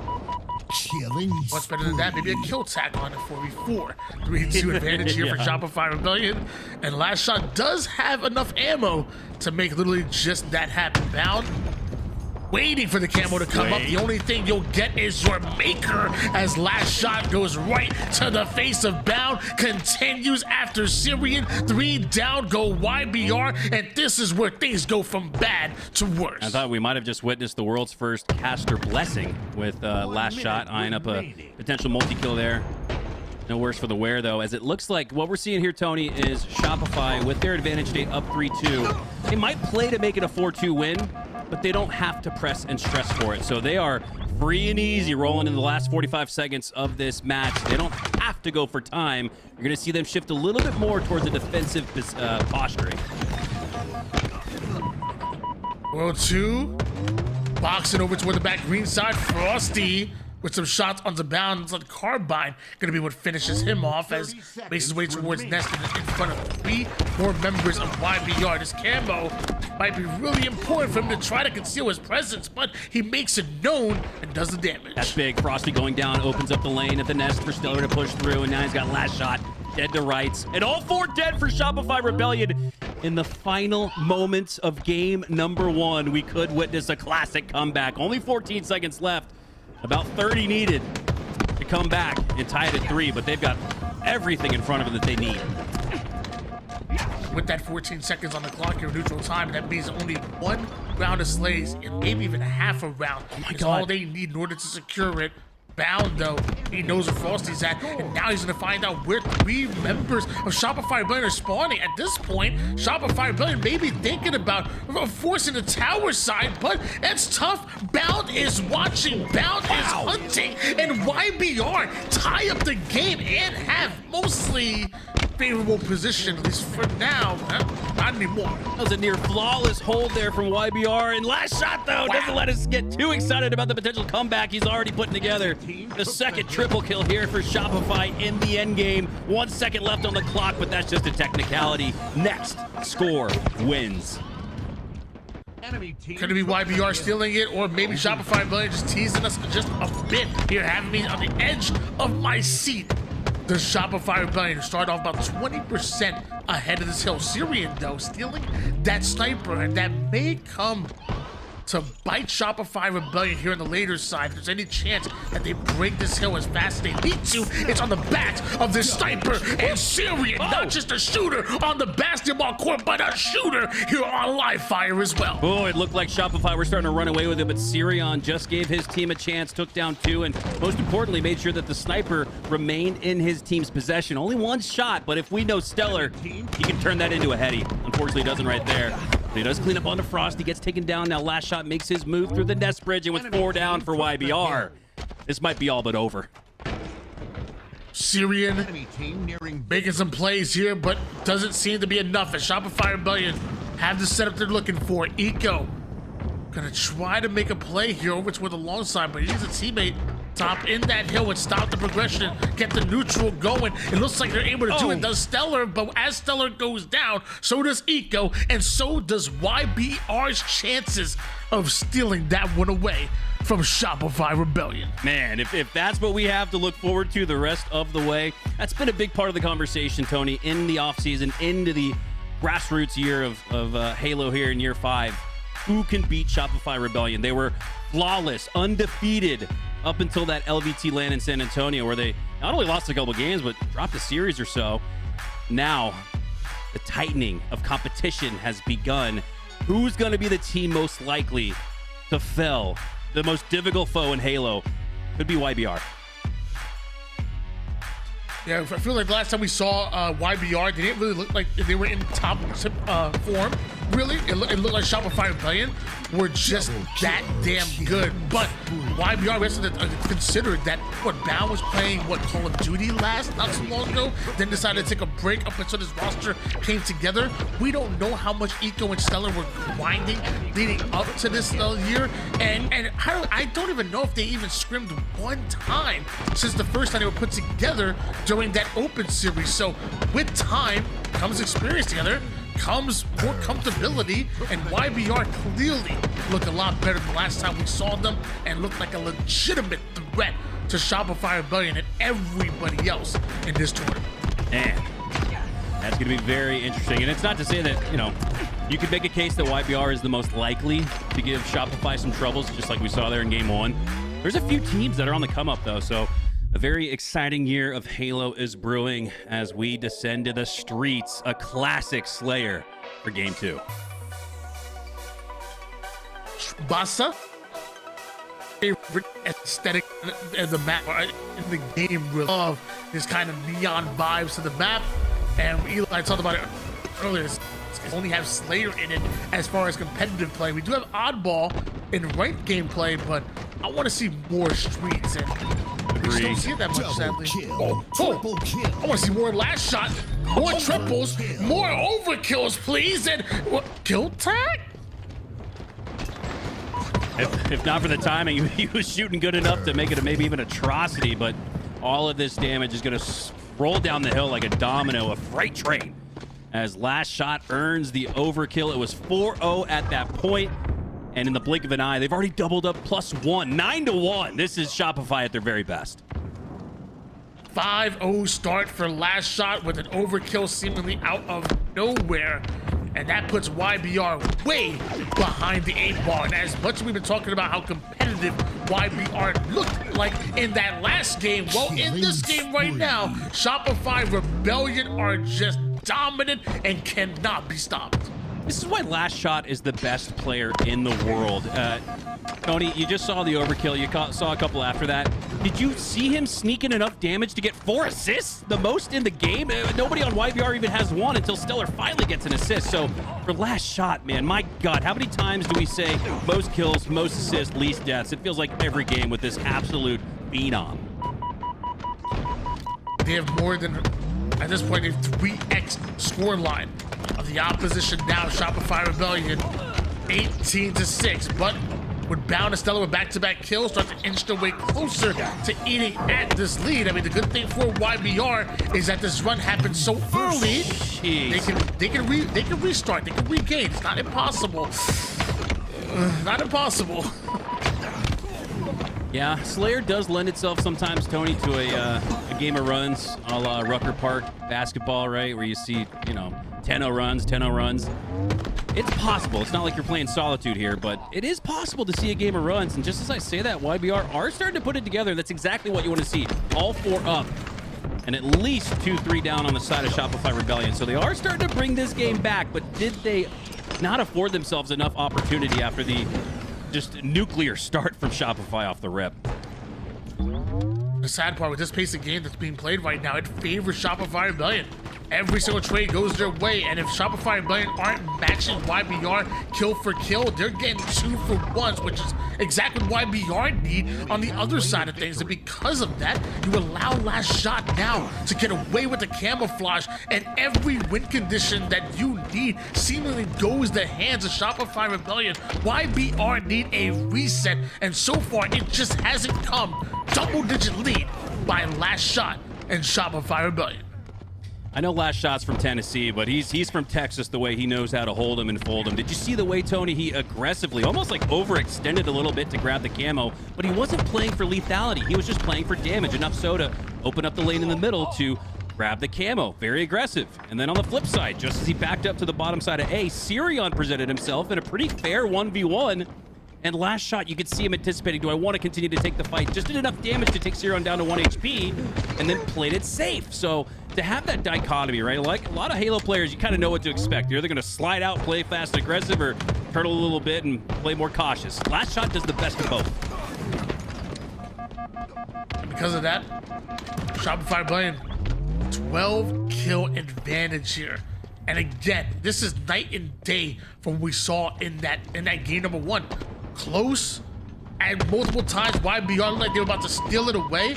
In this matchup, in no way, shape, or form have YBR looked ready to make a comeback so far. Shopify Rebellion have had their mark at every given turn. Double kill. Until Sirion comes out with a nice little double kill, and with that, we could see a 4-kill swing in favor of YBR, still down Why not? What a chase grenade there from World 2. Knew that Sirion, especially with the game state, needed to overextend and really try to stress and press for that triple kill here, especially still down by 10. What a checkmate chase grenade that was from World 2, and it maintains a massive lead for Shopify. They're up by 10, more than 10, with less than 10 to go. 3 down for YBR. It's a victory lap, it feels like, at this point for Rebellion. I have the camo coming up here. No less than 20 seconds. You know, YBR want to get their hands on it, but if Shopify Rebellion don't end up getting it themselves, it's most likely to be used as bait. There's 44 kills now for Shopify Rebellion. It no longer becomes a question of who's going to win this game, but by how much will Shopify Rebellion do so? Yeah, at this point, you're just kind of playing for the, well, at least we didn't get staked. Kind of comms maybe you're going through in YBR. Trying to find just some semblance of something to hang your hat on here at the end. And I think YBR could be kind of proud of themselves for getting this all the way into the high 30s, maybe even 40 at this point. Because at the very beginning, it looked like this was going to be a steaktacular. So I know I'm kind of, I feel like I'm trying to make a case, maybe overextend myself for YBR, because this has been a pretty putrid performance, but not as bad as it could have been. I mean, I feel like most teams probably maybe would see that way. I know I would, maybe even like Syrian would in the back of his mind, but when I think of players like Bound, Eco, and Stellar, right. they're ultra competitive and whatnot. It's kind of, it almost feels like win or bust for them as far as expectation wise. But I'm right there with you. I would feel that way because I feel like as YBR looked throughout this entire game, I do think they cleaned it up quite a bit. Look at them right now, down by 6 kills and eventually 7 because that 49 kill, but slowly starting to make it doable. Hold on here. If they get the back C spawns and you can play for the trap here, last shot anticipating exactly what I'm talking about here. He doesn't want to stay at the driveway. He wants to try to extend out that line of scrimmage. It's going to open up not only that side of the map for himself, but the cafe side for the other team. But last shot on an island at B. This is a game, Tony. They're only down by 1 team-wide. Whoa, hold on. You can't give up a single kill. Oh my God. Not one! No. There's no way this will be one of the greatest comebacks that we have seen in Slayer, in Halo Infinite. This is a 2-kill game, ladies and gentlemen. They're playing it perfectly. They're not only demanding, but dominating that line of scrimmage. Stellar does kind of encroach a little bit and push it out. And I think he anticipates the same thing I'm thinking here. Hold the phone here. And this is like the weirdest situation where it's on almost Shopify to push here. They only need 1 and they finally get it. But my God, it was just a 3-kill game. It was 3, 4, 5 team wipe advantage at one point for Shopify Rebellion. So we talked about how YBR in games 1 had something to hang their hat on. They had a lead. In game 2, we were kind of stretching that conversation, but my God, did they earn it in the end? It only came down to 1 possession when it looked like we were going to witness a stake. Oh my gosh, I'm not gonna lie to you. When you first brought up that maybe they should be proud of them eating away at that lead, I was like, okay, well, it's, still 7, it's still 8 kills and whatnot. 11, but little did I know at one point it was going to be 49-47. Yeah, I think they should be damn proud of how they brought that one back, and whatever level of intensity, whatever game plan or some ability to unlock what you did throughout that second half of the game, or to be honest, maybe like half or third quarter, fourth quarter of that game, you need to find that in the first minute of the game. Right. Because that type of YBR that we saw was absolutely incredible. And if you bring it in the beginning of this game number 3 and you play like that for 12 minutes, 20 minutes, whatever is needed in this next objective game, dude, that's a scary YBR. That felt like such a, just a meh slay there by Royal 2, but when it tightens up like it did in the end game there, you look back at a moment like that where Royal 2 just finds a trade and you're thinking, thank God we got that if you're Shopify. And Tony, at the very start of this series, we gave you a player to watch out for. We said Sirion. My takeaway through 2 games, on a team of world champions, everyone's got a ring, on a team of players that can all very well find themselves in the top 25 all time Halo players, it's been Sirion who's been impressing me the most. Yeah, and you know what? I'm going to do it again. I think I did it last week, but I'm going to do it again one more time. Where just want to give a quick shout out to APG and the good that really came from those Believe the Hype tryouts and the squad, because I feel like it introduced us to players like Sirion, even Little Gators. We've seen Little Gators time and time again. I've been so happy with what I've seen. I mean, it's real. And I feel like although we knew Serum was already on the rise, like, you know, I was even playing matchmaking with him, you know, early in the seasons and whatnot, and man, he was carrying the crap out of me. But I feel like we already knew he was on the rise. I don't know if he ends up on this level of a roster if it wasn't for that. So just want to give another quick shout out to APG and the good that came out of Believe the Hype, which, by the way, BTH, Believe the Hype, still my favorite name in esports. Believe the Hype is such a cool name. I love it. Agreed, man. There's just someone needs to like we talk about the map packs back in like the era of Halo 2. You get a fresh new set of maps to play on. I need some merch with all the old school MLG teams, the final bosses, the Straight Rippins, the Instincts, the Carbons, and the Believe the Hypes are absolutely up there. And I think you're just looking back at Believe the Hype, just such a improbable run there as the 7th seed, I want to say, in 2009 to win the national championship. And what better eyes for talent than a guy like APG? And also, don't forget, Maniac was his partner in crime for that whole golden ticket process. Maniac was on that Believe the Hype roster when he won the national championship in 2009. So, yeah, let's give some props to APG. There might not be a better indicator and finder of talent, hidden talent at that, than those two. Well, ladies and gentlemen, a banger of a game number 2. However, the results are what the results are. You are what your record are, and Shopify Rebellion are up 2-0 in this series. They're 1 win away from pulling off the sweep. It doesn't matter how close you were. It doesn't matter how many times you had an opportunity to steal it away. What matters at the end of the day is what that series says. Can YBR put their first win on the board and potentially pull off a reverse sweep? Or will Shopify Rebellion end this in a 3-0 sweep here on Recharge Oddball? This is the question that's about to be answered here real soon. And I will say, along the way, we're going to enjoy some incredible Halo. Shopify just one game away from securing the series sweep, but YBR one play away, one kill away, one nade away from potentially having a 2-0 lead instead. So despite what the series score says, this is still a series in itself, and Sirion continues to be absolutely on fire. His level of play, I said he might be the best player on YBR. He's put himself in contention for maybe the best player in this series in total. So big ups to the unheard Halo player as of just a couple months ago. Yeah, it feels like in any given series, you don't have to be the best player in the world. You don't have to be the best team in the world. You have to be the best team in that series. It's any given best of 5. And YBR, although down 0-2 in the series, still have an opportunity to make a great comeback similar to what they did in that game number 2. Oddball reset. 1 second is all the score for YBR. Psycho wanted to stay alive with that shock rifle. Don't know exactly where that grenade came from, but that shock rifle should change hands. YBR the first to grab the oddball in this one, but I got to tip my cap to Shopify for playing the process a little bit better. We saw them heat seek and find the camo, take them down. They went for the shock rifle, grabbed the plasma pistol, do go down there with it, but seeing that process play out for Shopify. So even though they haven't scored any points just yet, impressed with the process, but despite that, YBR, with the use of the grapple hook oddball grab, this is a play that we'd see from the likes of Frosty. No aim assist. Does miss that grab there, but Sirion gets it right back in his hand. So despite what looks like Shopify playing their game, it's YBR on top instead. 10 seconds here for YBR so far.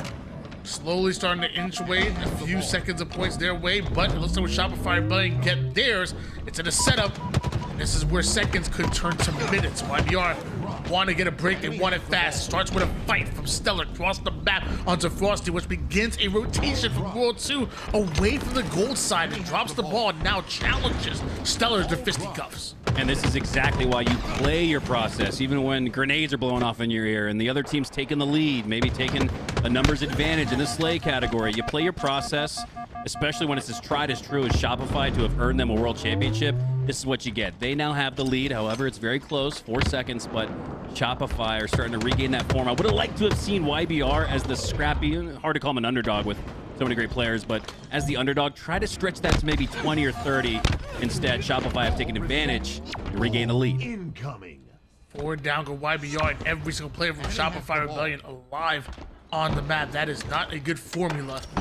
YBR looks to break out of their spawns and right to the hands of Royal 2, who just traps them and doesn't miss a shot, doesn't miss a beat. Stagger on YBR as Royal 2 continues to press the issue. Excellent damage onto multiple players. One goes down, another one is one shot running away. All this happens while Shopify Rebellion continue to score the ball. It's a domino effect.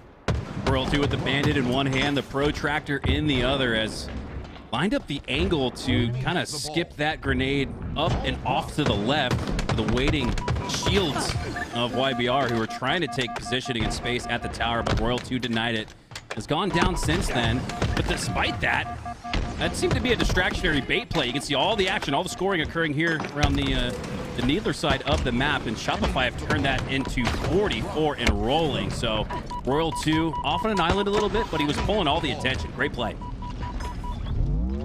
Cycler would snatch up this ball, and last shot, still having this shotgun guarding the perimeter, and anybody who has a chance getting close to that oddball will have to go through last shot and his shock rifle first. Meanwhile, Bound going for a bit of an interesting flank over to the gold stairs, but he's caught, and so is Eco. 4 down, squad wiped on YBR. Oh, I thought that was the barrel stuff headshot from last shot, but he had the presence of mind, millisecond response time to sneak in that melee, and sometimes you do that just in case. Maybe it looks cool as well, but last shot actually earned that with the melee instead. So great use of close proximity gunplay on a long-range weapon. Finally, YBR able to weather the storm just a bit here. Excellent damage. Another fight between Eco and Frosty. This one Eco is going to take. 2v2 situation. Eco can't go for the ball just yet. Doesn't have the shields, but now has 2 more members of Shopify Rebellion that you have to get through. And Eco must be asking what we all must be thinking. Where did his melee go? And where did the time go? 75 and rolling now to 10. So YBR got off to a pretty good start, but Shopify have just absolutely dominated ever since then. This has been their most dominant stretch of gameplay we've seen yet in the series. Doesn't matter whether it's the Bandit or the BR. Royal 2 doesn't often miss shots. Eco finds himself in the middle of both last shot and Frosty. Tries to navigate the fight, but needs his teammate with the luckily down. Is there to try to get to the ball, but just 1 split second too late. Shopify Rebellion close it out. And why don't we just take a look at man? Oh, I love it. It's crazy to me. That's what I was quickly say. It's crazy to me that Royal 2 hasn't won an MVP in Halo Infinite. Like, think about how good he's been from start to finish. Just tried and true, consummate professional. I mean, like, great down to switch to his POV, Callus, and a great replay call there from our producer, the grassroots legend, Louis V. Titan. Probably not the most exciting play that we saw in round number 1, but it was the most cerebral, the most heady with that geometrical grenade toss off of the staircase there. I'm glad we lined that one up. Early lead here for Shopify Rebellion. Insta-splode out of Royal 2 somewhere while she is smiling. As well. How many times has he done that ratty troll play? It's not even a jiggle peek. It's a constant back and forward sprint around the pole. How frustrating must that be? He's not jiggle peeking. He's just hiding. I've seen my 1-year-old do that at home when he gets a little sleepy or way too excited. He's just gonna start shaking his head and just spinning in circles on the ground. That was the baby strafe there for Royal 2. It almost worked. What do Royal 2 and your 1-year-old have in common? Same height. 9-1 lead in favor of Shopify Rebellion. As Royal 2 not able to break through the glass side. BR from across the map over towards Bound, courtesy of Frosty and Paul. Sits in the mid-map right now, and the reset goes down. Man, I gotta maintain composure to do this job, Tony. You can't be derailing me like that, my man. Oh, man. All right, well, speaking of being derailed, YBR can't get off the track too far. Oh, my God, another chase grenade comes through for Royal 2. He does not get enough credit. Like, and I don't even think we talk about this as a community. We always talk about who's the best sniper, who's the best slayer, who's the best objective. Who's the best explosive ordnance player? Who's the best with the frags and stickies? I'm picking Royal 2. Double kill. 20-point lead here, and ball rotating away from Eco despite the double kill. Eco trying to go for the cutoff route. towards the blue pipes. The nade, it could start it, but doesn't exactly find the home. Cycle ends up over toward the backside of that, and then somehow ends up right in front of Eco. With all the damage going down, Eco still shooting straight as an arrow and ends up getting the kills necessary. 3 down with Shopify Rebellion. Ball time belongs to YBR. All right, here we go. YBR in what feels like the last 10-15 minutes of real time finally have the on-ball back in their hands. They're set up at the back of C, which I like here. You've got the opportunity to play the oddball if the push comes through too strong, but look at this, Tony. They're actually going to rotate it here to the sneaky, anticipating that push here from the tower. So the only situation I'd like to see it get out of the C spawn is in a situation like this. So a great job reading the situation for YBR, but Shopify's push is too strong as Cycle and the rest of Shopify take down all 4 from YBR. Last shot going to advance this ball over towards blue pipe side. Frosty continues to punish them on the opposite side of things. There's nowhere to spawn but the glass, and somehow Shopify Rebellion are even ready for that. This is where Shopify are at their most dangerous. Dangerous indeed. What a treat that we get to watch this roster in year 5. The defending world champs sticking it through. There was no question if they were going to go play Call of Duty or Marathon or Arc Raiders. These boys are locked in with Halo, and that is going to benefit them not only in the near time or in the near turn here in year 5, 2026, but in 2027 when that next reported Halo comes out. Watch out for guys like Last Shot and Cycle. They haven't even gotten close to reaching their ceiling. It's funny you say that because I was up like super late last night. Like it's like 2 o'clock in the morning. Same. And they were playing a game called Super Battle Golf. I don't. It's like golf, but it's like With guns. Like Mario Kart. It's like guns and explosions. You can like trip your teammates. So they were all playing that late at night. So Halo and Super Battle Golf, whatever the heck that is. There you go. You got to take the edge off and maybe throw a different game into the rotation, but when I was competing professionally, I never touched anything other than Halo because you got to get into the avatar. Yeah? Like pressing those buttons and making decisions and posturing and positioning have to be like almost like innate. And that's what you get when you just stick to the one true love you have, which is Halo. Love it. 36 points here for YBR. Excellent for him to catch up into this. Meanwhile, World 2, big stick out of him. Big double kill, barely took any damage, so wants to continue to push forward. Grapples on in to catch up to Frosty, who's winning his fight as well. And before you know it, now World 2 is the shield to Frosty's oddball, but he gets taken down. And now YBR starting to catch up, a 1v2, trying to go for another crazy stick play, and it just won't find the damage, not that time. Yeah, roll 2 and the back of C. I was really impressed with that sticky. It wasn't a very difficult sticky to land, but it was the decision to just go for it. A lot of times you'll see players drop, go for the melee on the unsuspecting foe, looking out into the water, maybe starting to get a couple shots into him, but Royal 2 knew that by going for the sticky and landing it, he was able to maintain positioning on the high ground at a more advantageous spot inside of C. Those are the little things that make World 2 and Shopify the world champs. So far, YBR have taken the lead here despite the slaying power of World 2. 29 kills, only died 17 times. YBR still having the ball, still scoring at the moment here. They are not trying to get swept as Syrian joins Stellar, but that should have been a cleaner kill, you would imagine. Can't always be pretty. It's just got to work, and right now it's working for YBR. Up by 20 seconds. They've sort of snuck this lead on us a little bit. It felt like Shopify was on their way to a 2-0 sweep in Game 3 and a 3-0 sweep in the series, but hold the phone, hold the line. YBR have the lead, but Shopify closest to the oddball. But now YBR get right back on it. Stretch finish, one potential push left for Shopify. Shock still in the hands of Cycle. No longer having that grapple though. Unfortunate as he tries to use the height against Syrian. Looks like Bound is getting involved in that fight as well. A little bit of bait and switch action. Bound now chasing down the one shot. Frosty hits the black screen, but so do 3 members of YBR. What does that mean? Roll 2 snatches up that ball, wants to go for the rotation. He finds the timing to do so. Doesn't take any damage, but doesn't know Stellar is hunting him. World 2 is playing like a man possessed right now. Every decision he makes is the right one.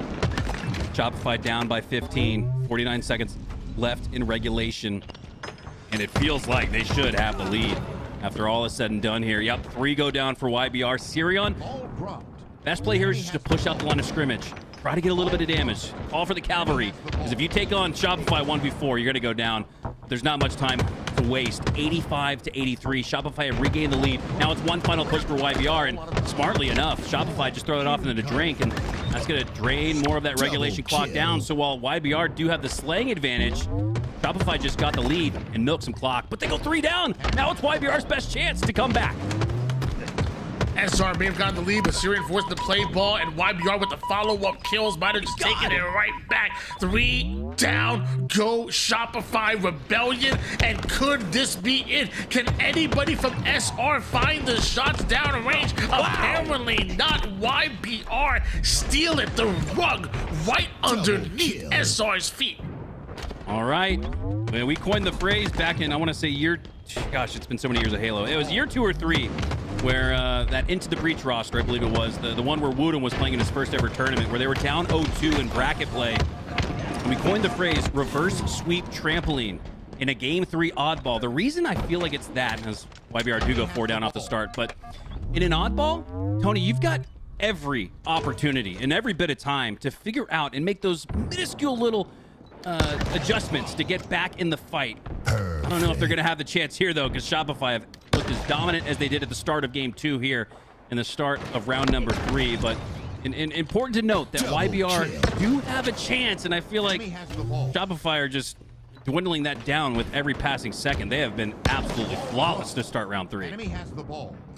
Apparently the only adjustment that truly matters is Cycle's micro adjustments with the shot, because they are perfect. What? Look at these shots as Cycle is trying to make a claim for the best shot rifle player in the damn league. My God, Cycle. And that was so impressive because YBR winning that round, they had, and stealing it too with a comeback. That momentum had swung in their favor, and in a matter of 60 seconds, Cycle all but single-handedly shut it down. And we're starting to look at the stats a little bit as we get more towards the end game.